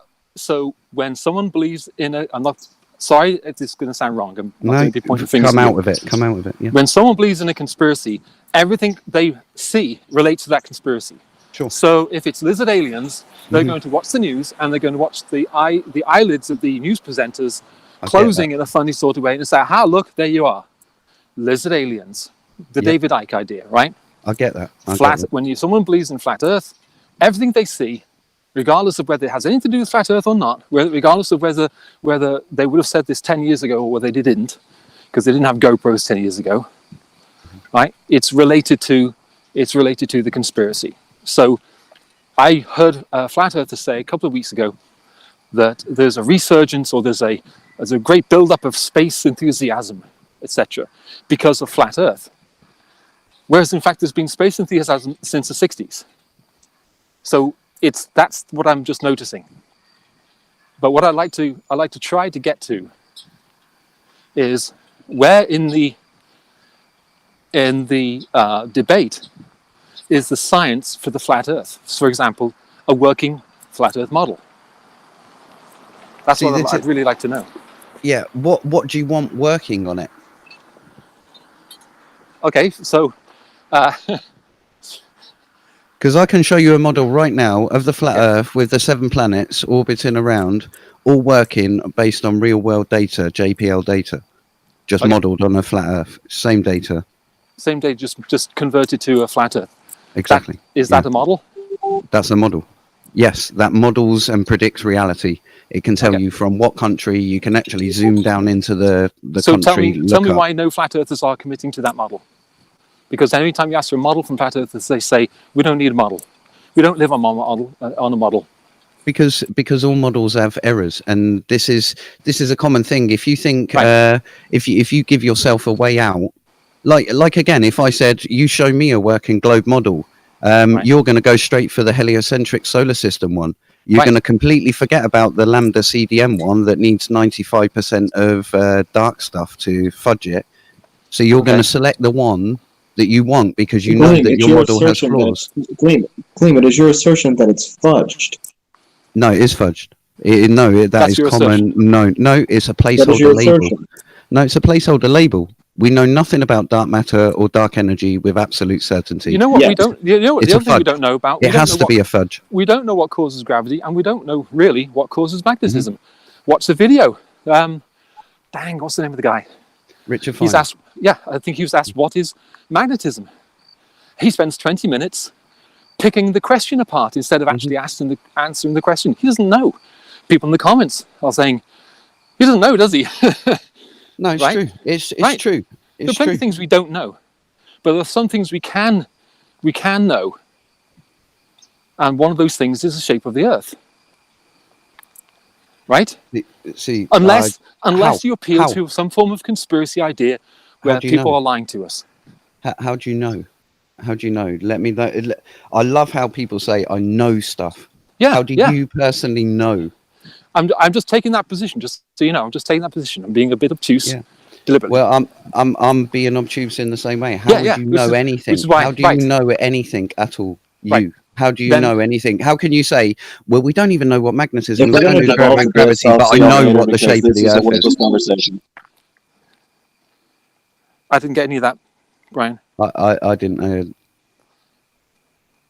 Oh, Brian's saying it's a waste conversation or something like that. Well, there's only there's they and them. There's Big Blue. Put it this way: I don't Sean. know a thing. I don't know a thing. I'll freely admit that I don't know a thing with absolute certainty. Okay. Yeah, I don't know the shape of the Earth. I can test it, and I can apply imagination to say, yeah, I'm on a ball, and it works. I can apply imagination to say, yeah, I'm on the flat Earth, and it works. Okay. So either or. Right. I'm not. But the preponderance of evidence points to the globe Earth, and that's where the science is never going to. What type of evidence? Science is never going to give you something 100%. It's going to beg more questions. That's brilliant. That's brilliant. Now, what would it be that would be the main scientific evidence that you would present me with to say, we're back here, to, okay, wait, no, okay. We're back to observations, and we're back to the same don't video do that I Don't do presented to you, and that's an Which observation. one? Which one? The one with the lighthouse. The one with the claim lighthouse? is that the It's Earth is a flat. preponderance of observations that you have to It's- show me, that which is- is that things is from an space, things from measured There- curvature. There's one thing I had an issue with that video, and that's the fact that you can only see one landmass, sticking up out of everything else. There is only one landmass, apparently, and there's an island that's right next to that other island, and you don't see any of it. To me, that there's something else there. Yeah, or there's something else going on. There's nothing clear about it. Yeah. It's just it's a hypothetical because we only know a certain amount of information, and we have to go off of his reasoning that is what is out there. Right. And again, we're talking about someone who bought a P900 and walked to the beach. At what point, we've been doing this 3 years, at what point are we going to graduate from the P900 at the beach observation? And what where is mean? the science? Where he was standing, he was up at an elevated position. I watched the entire video, and went through the evidence and started looking at things. And like I said, when you pull it up on Google Maps or anything like that, there's an entire another island that's right next to it, with other lighthouses and things like that that are roundabouts the same elevation, and you don't see any of it. Sure, but he is zooming in and pointing to an angle. Right, He shows you the zoom in the corner. That's part of the issue. Is he's zooming in, and you can still see it when he's zoomed out. You can see that hump that's there, but you don't see any of the other humps that for the other islands that are that's right next to it. How many people are watching on YouTube right now? I don't know. About 30 or so. Oh, okay, that's not 39. bad. That's about 39. right for this. Okay. But the core thing I was getting at is there doesn't need to be a conspiracy. It can just be a mistake. We've all invested in the heliocentric model, and it could be a mistake. And the evidence that you're showing me is just observations similar to this. Is a P900 better than a Hasselblad?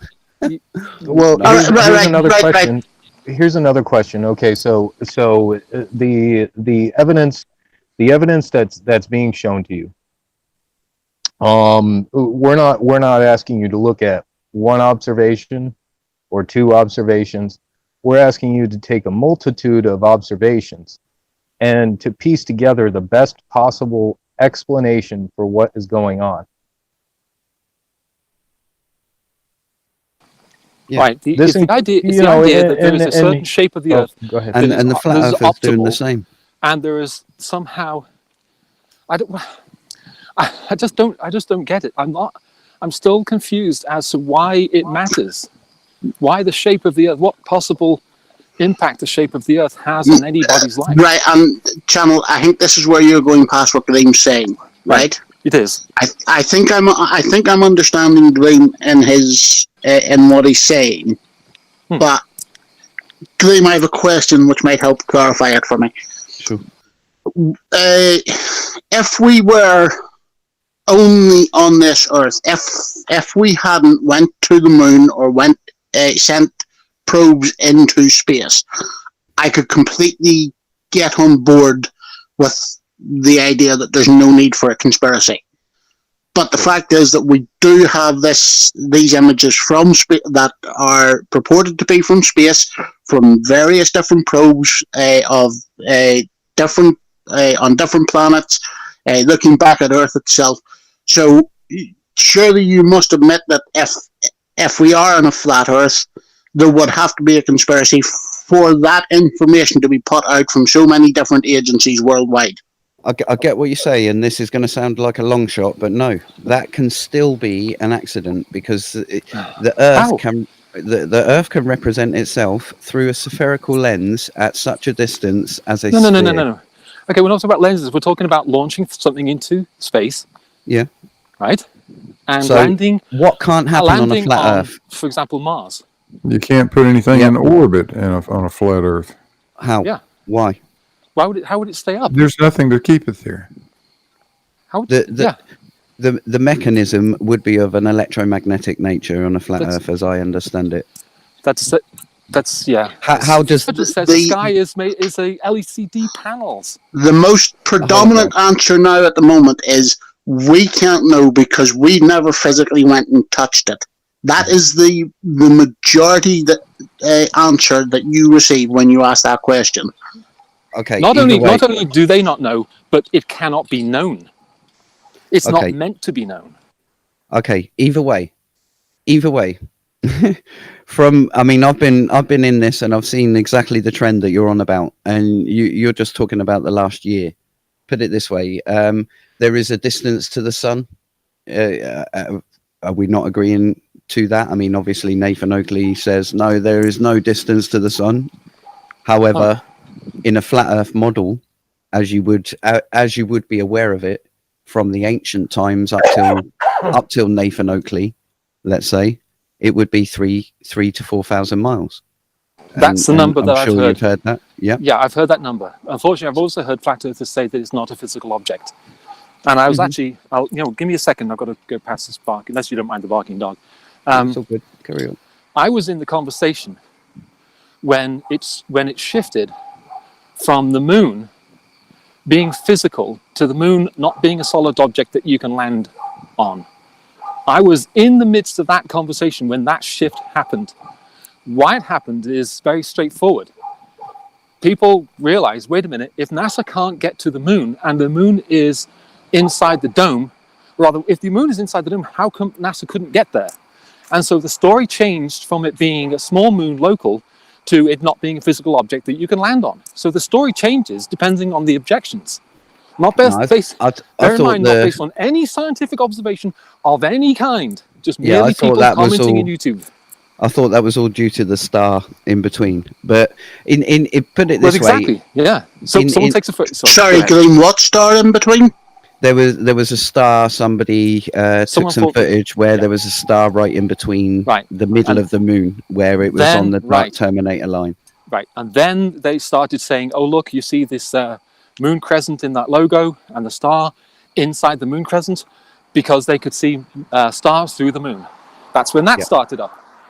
Yeah. All of this is from P900 footage, and then putting stuff on YouTube videos, people making comments and coming up with ideas. None of this is in any way a scientific process. Yeah, but all of these ideas have come about.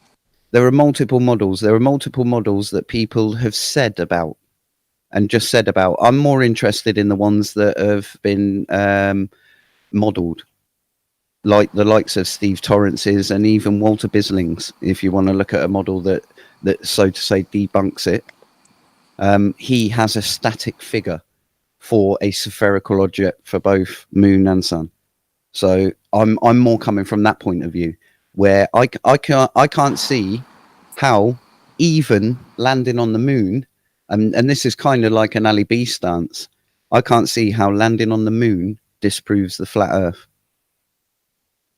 because there's. Then you have a real issue then, because because the moon is 400,000 kilometers away. Mm-hmm. Based on the model that we built the technology on, yes. And spherical. Yes, right? Based on the model that we built the technology on, same as satellites. Satellites don't take a snapshot photo. Okay, I don't understand. Based on the technology, what? Yeah. We made the observation first and then built technology to get there, not the other way around.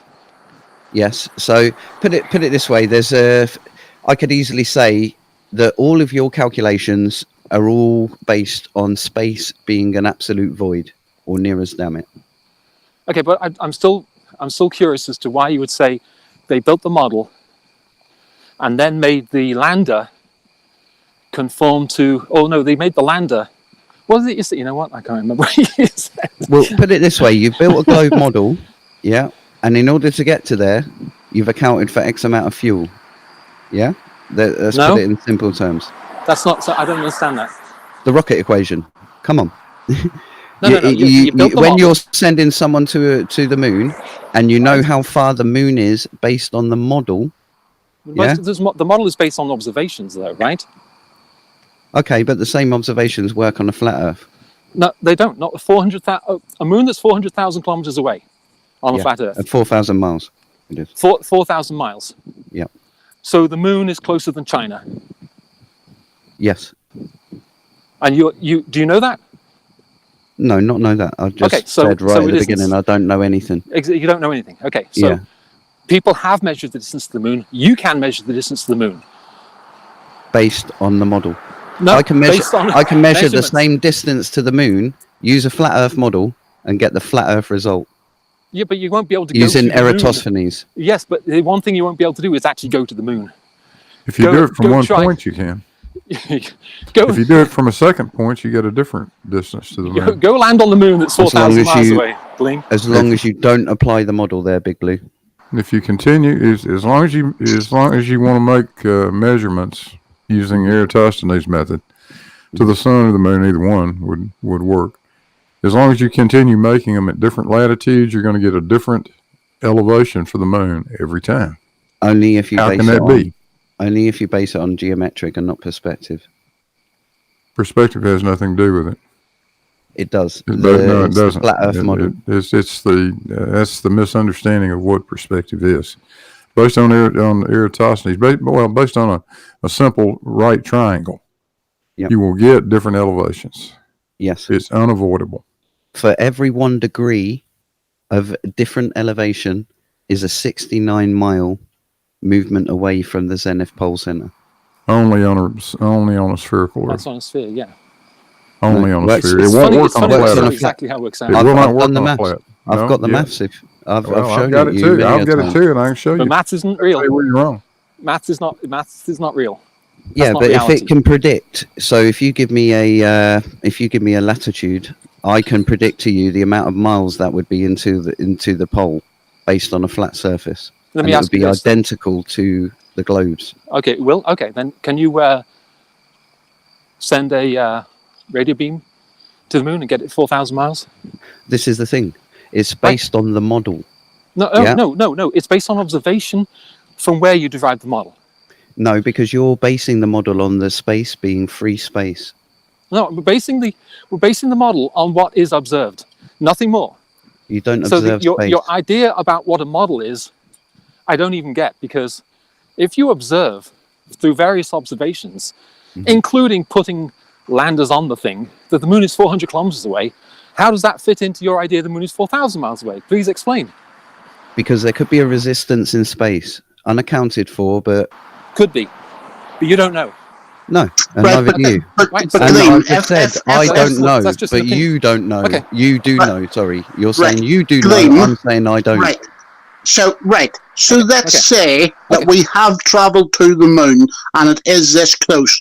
Surely as we're going there, we are taking readings and we are experiencing those things.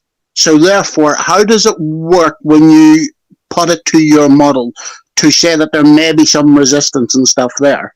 Let me do what Rumpus would do Yeah, and exactly that, when confronted with seeing another lighthouse by Nathan Oakley, Sleeping Warrior and Ranty, that he cannot explain with standard refraction, I'll say super time dilation. Is that okay? No. We're still because we're stuck on because I'm not Rumpus for one. You don't straw man us. Okay, there's no straw man there. That is an excuse because I don't know. Okay, what you're doing, you put a straw man up and attack that straw man, pointing to Rumpus. I'm talking about no. I'm giving you conjecture. That's what I'm giving you in response to conjecture. Then all this is conjecture. Exactly, and that's all you have as well. Because you haven't been to space, you haven't tested space, you haven't put your hand out and got a sample. So you have got the same. Yes, but you haven't. This is you say you know stuff. Yeah, no, you say you know stuff. You say you know stuff. Right. Because I don't assume they're lying. You don't. But I don't assume they're lying. You assume they're lying. Therefore, a conspiracy. No, I do not assume they're lying. No, I do not. You're putting me in I know stuff. I don't know that they're lying. I don't need to know that they're lying. It's very, very straightforward. You're the only one saying you know stuff. Put it that way. I'm not saying I know anything. I mentioned before that I was taking an obtuse position. Other people told you. Simple. Other people told you isn't a thing when you're having a discussion about facts. Okay? Because I can't verify that every country exists. Okay? I can't verify that. You can. I can assume that they exist because people have been there. I'm assuming that the moon is 400,000 kilometers away because people have landed on there and returned. You can't go there. Okay? If that's not true, then I'm a pickle I'm a brain in a jar. I can't think anything. Do you not see that massive difference? You can get a plane to any country on Earth, including Antarctica, but you cannot get a space shuttle to the moon. So you can't put a space shuttle to the moon. You can land people on the moon, and they have done, and they will do again. No, you can't. Well, why do I need to do anything? That's because wait. Gleam, you are putting that restriction on me. I cannot do it myself. Therefore, you believe it isn't true. Therefore, it's a belief. That's not what a belief is. You believe, common belief. No, that's not what belief is. That's not what belief is at all. It's common belief. No, it's not. What that is a genetic fallacy. Right. Because if you can't touch it or see it or hear it, then it can't be real. That's a genetic fallacy. Real though. If you can't do it on your own, hold on, Gleam. That's the problem. You can't know it for certain. You can make a deduction based on the preponderance of evidence. Can you know it for 100% certainty? Can I know something for 100% certainty? Can you know the actual topic? Can you know that they definitely landed on that moon? You're going to 100% certainty. It goes back to the brain in a jar, Gleam. If you can't know anything, you're a brain in a jar. Pointless conversation. Well, there has to at some point. There's a pointless conversation. Well, it basically is. I mean, there's a point where. What is the point? What's the point of what? That's exactly the point. What is the point? What's the point of flat Earth? What's the point of going against the amount of evidence that totally contradicts it? Go back to the electric cars, and I'll wait until Sean does another stream about flat Earth. It's that simple. If you're a done deal, that's cool. Right. I don't think you're stupid. Yeah, I'm not going to curse you down. I'm not going to say you're bad. That's why I'm enjoying this conversation. It's been a very, very good conversation. I'm just going to say I don't know anything. The conversation then, if you take the position, I don't know anything, I don't even know why you're even here, because you're arguing for a position that you don't know. I'm not. Right? If you have confidence, you can't. Let's not be pedantic. Okay, when I say I know something, okay, I know I'm a human male. All right. There are some things you can know. The shape of the Earth, we can know, right? The fact that we aren't lizards, we can know that, right? I'm breathing, I know that. There's some things I can know. That's all I'm saying about with know. I know Australia exists. because I have a friend from Australia, etc., etc., etc. I have no reason to assume that Australia is fake. That's what I mean by no. Do you know where I get my belief system from? Go on. You quoted him earlier. Did I? Richard Feynman. Okay, well, he said he didn't know what magnetism was. All right. No. There's a talk that he does called the uncertainty of knowing. Oh, yeah, I'm more familiar with that idea. Yeah. I don't care about that. I don't care about Richard Feynman. All I care about is that when I'm flat Earth, taking his stance. Sorry. That's terrific, but you end up being a brain in a jar. That's the whole problem. Once you say, "Oh, do you know? Do you know? Were you there? Can you touch the sun?" I think he Once would you get to that point where you're saying, "Can you touch the sun?" It's a lost conversation. I think he would beg to differ when he was one of the proponents of quantum mechanics and the Feynman diagrams, which were. Well, I don't know if you speak for Richard Feynman. Original. Okay, I'm not sure if you. I don't know if you can appeal to Richard Feynman in that manner. I adopt his belief. You don't care about him. That's the difference. Well, the difference is, well, first of all, Richard Feynman wasn't a flat earther, and also neither am I. Okay. I'm a math earther who doesn't believe in any. Yeah, right. Okay. So right. So, Glenn, can I right? So, can I ask a question? Just fire away. What exactly are you hoping to find out then from the approach that you are taking? Some sort of truth. You can't know truth. You can. It's impossible to know. No, you can. You can? Yeah. No. Because if you don't believe in anything, then you can't have truth. No. What was it No. you just said about knowledge? No, there is truth for beliefs. Put it this way. I believe that gravity is wrong in its current forms, both space-time and particle. Okay, I believe it's not that. I believe that is not the correct concept for gravity. That is my belief. Yeah, I don't know it. I don't know whether that's right. I don't know whether dark matter exists or not. However, what I do know is that when speaking to most globers about the topic, well, wait, stop. Tell me, stop. Why are you calling people globers? No, if you're not a flat earther, why are you calling people globers? Because I call flat earthers as well. It's a way of identifying the two. Listen, I'll accept I that. speak to most globers, and the reason why I'm saying most is because I now need to identify a subset of the globers. So I speak to most globers, even on this show, this very show. Right. Rumpus. And this is where Sean gets his "it's just maths." Yeah. Hashtag. Because I speak to most globers and they say there is no problems with gravity. Gravity works just fine. We've just got this dark matter thing and we just added to it and it all works perfect. Okay. I then speak to a educated person who I deem educated because I've listened to hours of him, and my personal experience, he is educated. Who is that? Barney Tearspell. Right. Yeah. Yep. Okay. Massive respect for Barney. Yep. Because we've gone head to head, and although he's come 1,000,000% a globe earther. Yeah. There is no twinge of him ever even thinking that it's flat.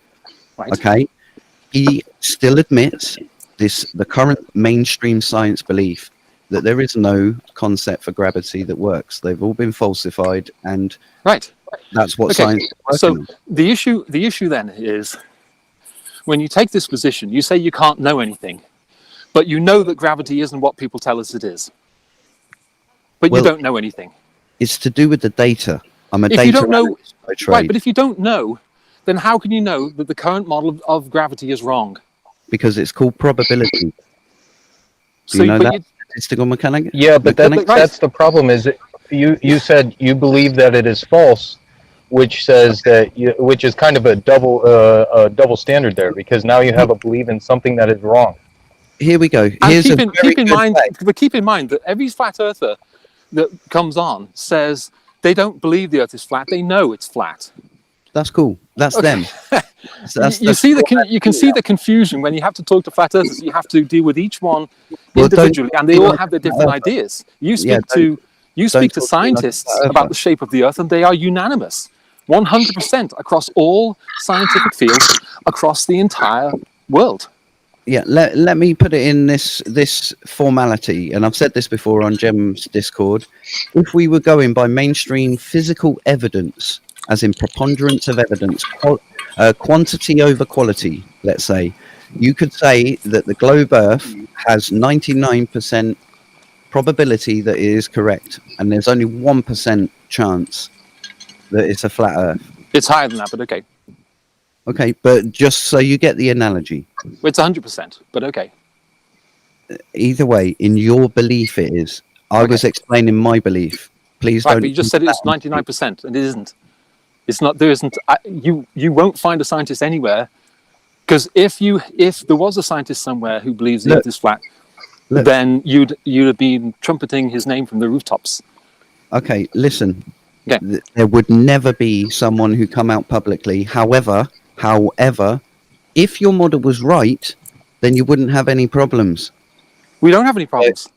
You do have massive problems with gravity. No, we don't have any massive problems. Component. We don't have massive problems with gravity. Practicably, right, as far as it can be put into practice, there are no problems with gravity. Once you get into the theory, etc., okay, sure. But when you are talking about putting objects into orbit, you're talking about putting objects on distant stellar bodies, such as Mars, etc. We don't have a problem with gravity. Thank you. You do. Obviously, we don't, because we've put lots of different things on lots of different objects and you've orbited also lots of different things. 3 different things on the moon in the past. Yeah, that's right. That's India. Yeah, so because space is hard. Yeah, because their gravity is a little bit of a different calculation. That's not a problem with gravity.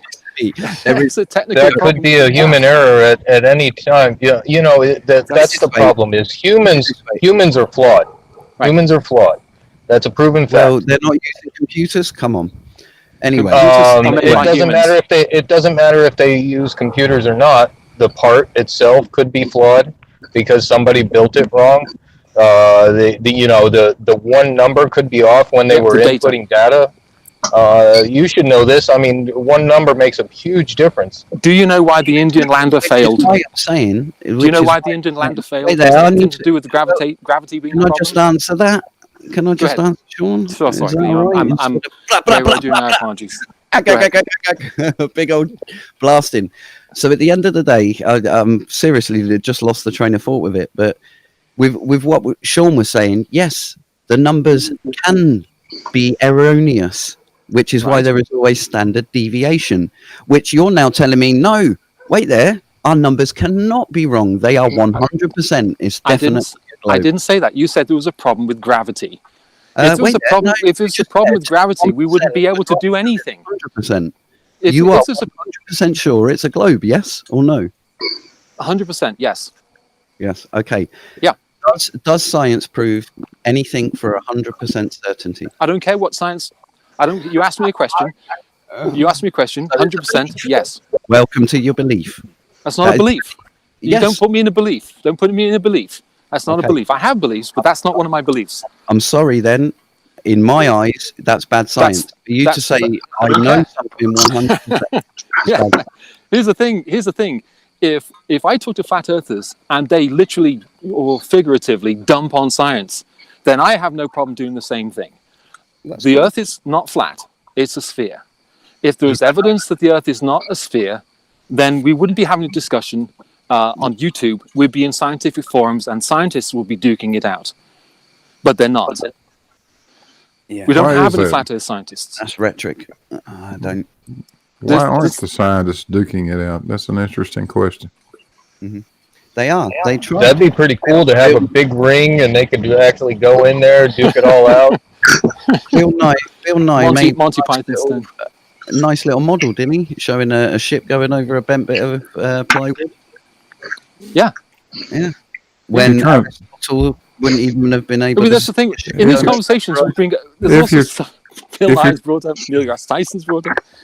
Bill Nye's an engineer. You know that, right? You realize Bill Nye's an engineer. You realize Bill Nye just does science shows for kids. He's an actor. Yeah, exactly. That's all he's doing.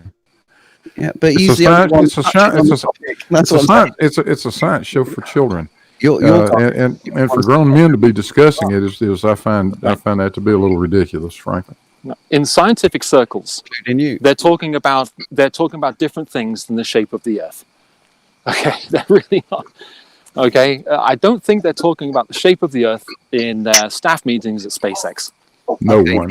Here's a plot twist. Do you think that the flat Earth model has advanced science? Yes or no? No. If anything, it set it back. I reckon. I don't think it's had no material impact on anything scientific. Period. I would say 100%. Well, okay, wait. I think it has, but I'm talking 2,000 years ago. No, I'm talking 10, 20 years ago. Yeah, right now. Even right now, all plane surveyors, they all use flat Earth. Quick approximations. For local, NASA, you're talking localized. Yes, satellite analysis. Yes. What shape? To avoid formulas as long as there are. And what shape does the Earth? Does NASA say? What is the shape of the Earth according to NASA? NASA? It's a globe, but the flat Earth model has advanced science. How has the flat Earth advanced science? How? Oh gosh, Gleam, you're killing me. Name one way that flat Earth has advanced science. Okay, in all physics, you assume a flat Earth to avoid any. No, you don't. Wait, no, wait. In orbital mechanics, not at all. Can you chill out? Can you chill out? All right.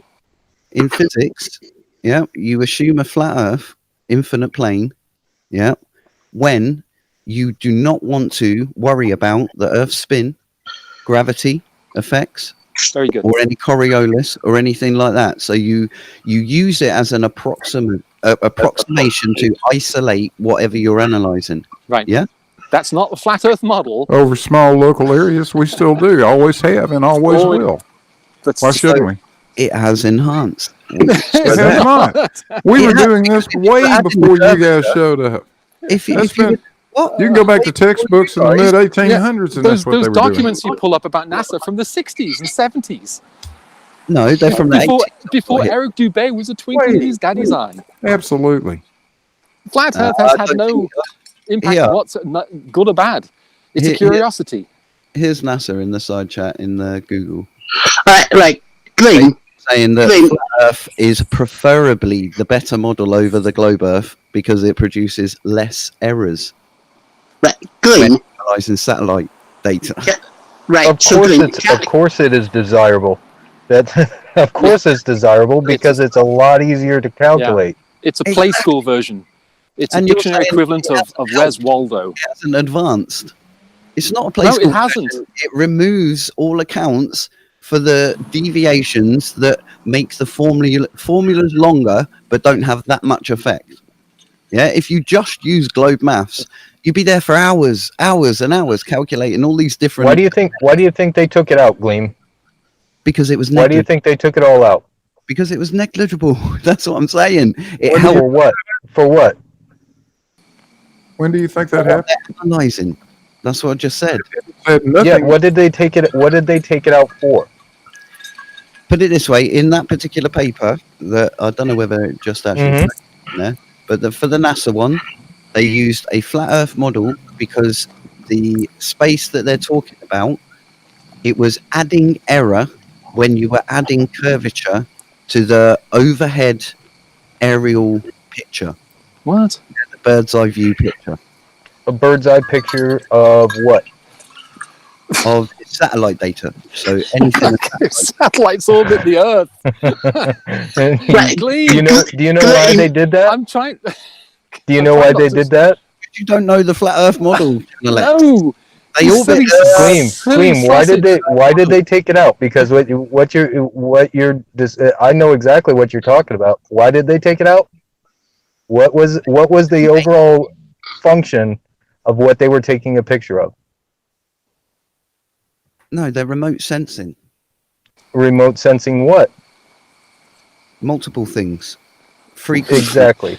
They were taking a localized image of an area.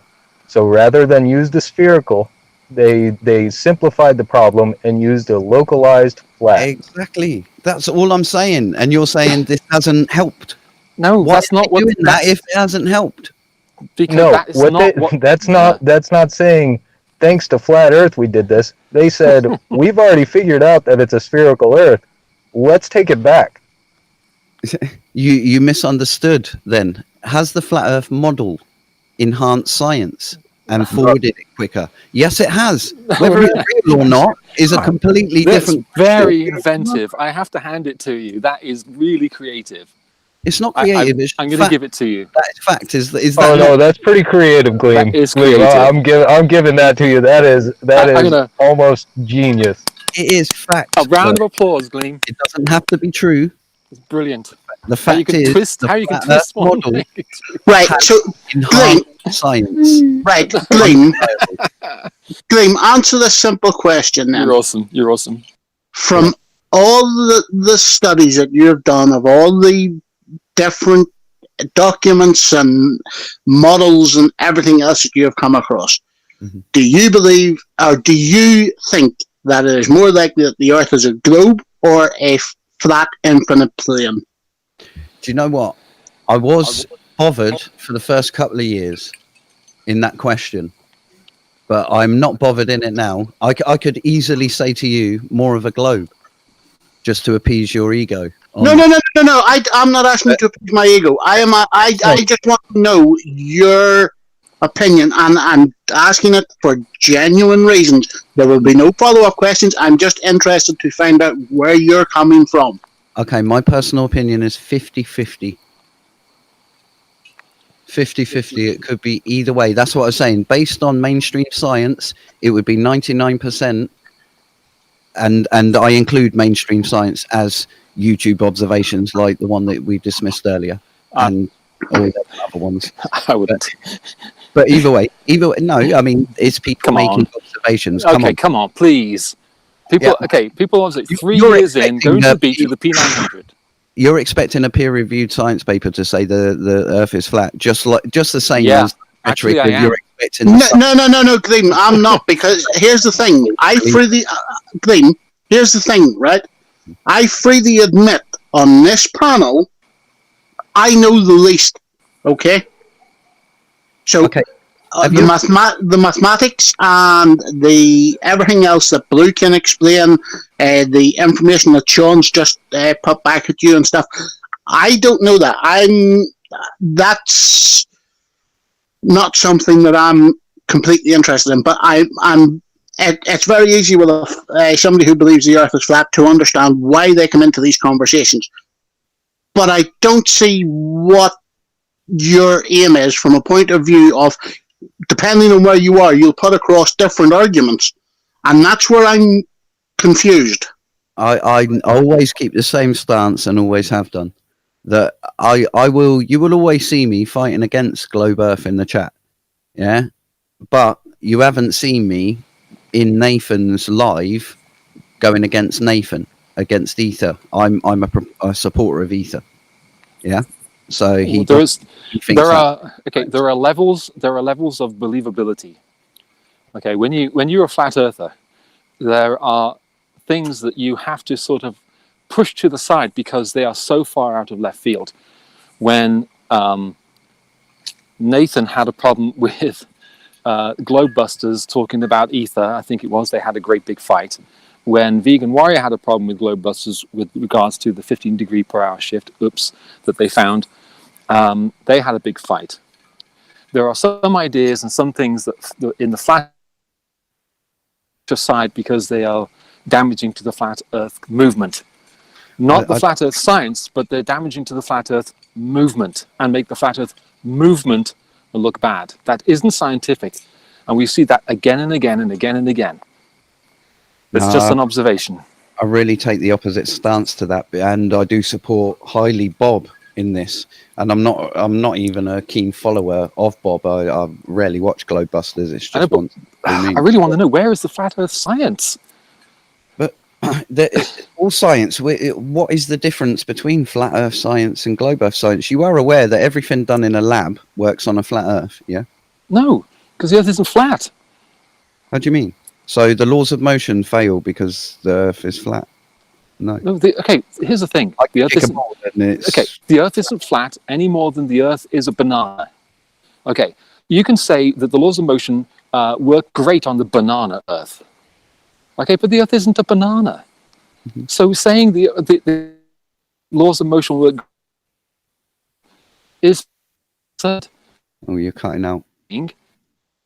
The law.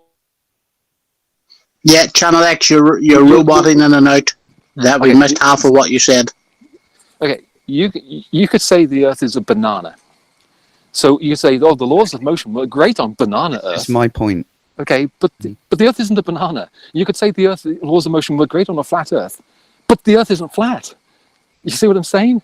This is my point. You're just saying the Earth is flat. That's all. You're just saying. You're just saying it's a globe. You're just saying it's a globe. We're observing it to be a globe. You're observing it. When did you last observe it? What do you mean? When did you? Oh my word. Okay, so everything that is ever observed by every human being has to be discounted because I didn't personally observe it. It's not to do with that. It's to do with you're the one coming across with the confidence. Put it this way. I am confident. Put it this way. I have similar conversations with religious people, and they tell me the same thing about God. I can't prove them wrong. Okay, so then the conversation is fruitless. It's exactly that. As it is right now. I explore the conversation with an open mind. I'm not locked down to I know something. Okay. Yeah? Are you a human male? Of course. But do you know that? Yeah. Well, listen. Okay. Wait. Do you know you're a human male? Well, I don't know that. That's not. I'm 99%. Okay, you just sure. said yes.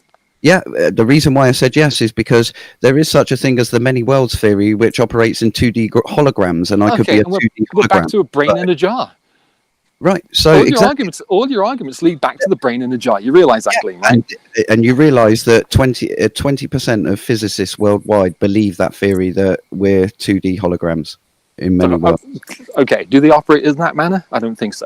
Yes, they do. I don't think so. You're speaking for a lot of people. You're speaking for 20% of all physicists. You're speaking for I've watched many hours of Sean Carroll.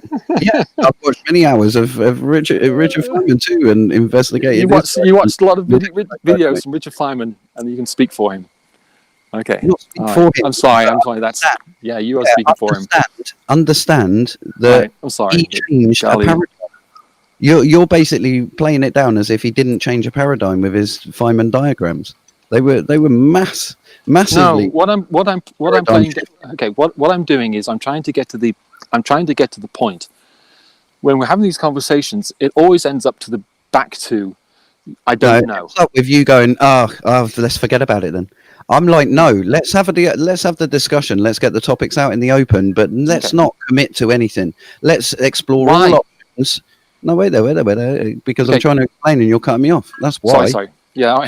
So I apologize. Let's explain all the options, and then we'll go through a process of elimination to discount the ones that we know are 100% impossible based on the current laws of physics that we know. We can never know 100% whether that is possible, but we can talk on a probabilistic nature. All right. Just like no laws of physics are 100%. So if you can say that it is 99.99% certain that you are a human male, can you say that you know that, or are you still going to go with the idea that you can't know anything? No, that's it. Based on the current physics, yes, I can know that. I can say I know that. Right. But in the same way, that's totally different to knowing that Earth is a globe. Because you need someone else to show you something. Identical. I don't. I need to go to the toilet. Okay, it's identical. What did you say? You see it as identical. Yeah, you see it as identical. I see it as the differentiating factor between a male and female is sexual organs. I look down when I have a toilet and I've got different sexual organs to a female. So I can physically touch that and I can physically see that. Now, when I'm comparing the globe Earth versus a flat Earth, all I can do is go up in a plane 30, 40,000 feet. Well, okay. All right. So individually, I can't see that. Exactly. So then. Yeah, but Glenn, if you have $10 million, $10 million, you can go to the ISS. Right. Sure. And if you can withstand, it only sees 3% of Earth. If you can handle the training, which very few people can, but you can, and that's the point. And people have. What you have to do is then you have to say that they haven't, and that they're mistaken and or they're lying. ISS can work on a flat Earth. It does. Well, it doesn't work. Okay, the ISS cannot work on a flat Earth because, first of all, the Earth isn't flat, and how would it stay up in orbit? How would it actually circuit? How would That's your belief. That's exactly what it make a circuit. No, how would it make a circuit? And your answer is electromagnetism, and that's it. That's your answer. Just saying the word electromagnetism. Right-hand rule based on the vortex. Based on the. Okay. There's your full explanation. That's not an explanation. Those are words. Where is your explanation? Those are just words. But Gleam, there's one slight problem with that though. If it was based on Polaris, why do they have to change why do they have to do a short burst to keep in orbit? Because they're falling. Why are they falling? Because they have mass. Which leads towards orbit. The Earth. The mass. They're orbiting the Earth. The other mass, right? Gravity exists. Why does gravity exist? No, that's electrostatic nature. Let's say no. Electrostatic nature would push that thing away because it is in motion. Let me just break in 1 second. I have heard the words electrostatic and electromagnetism for 3 years, and at no point has anyone done. At no point has anybody done more than drawn a picture or repeat it or just engage in word salad.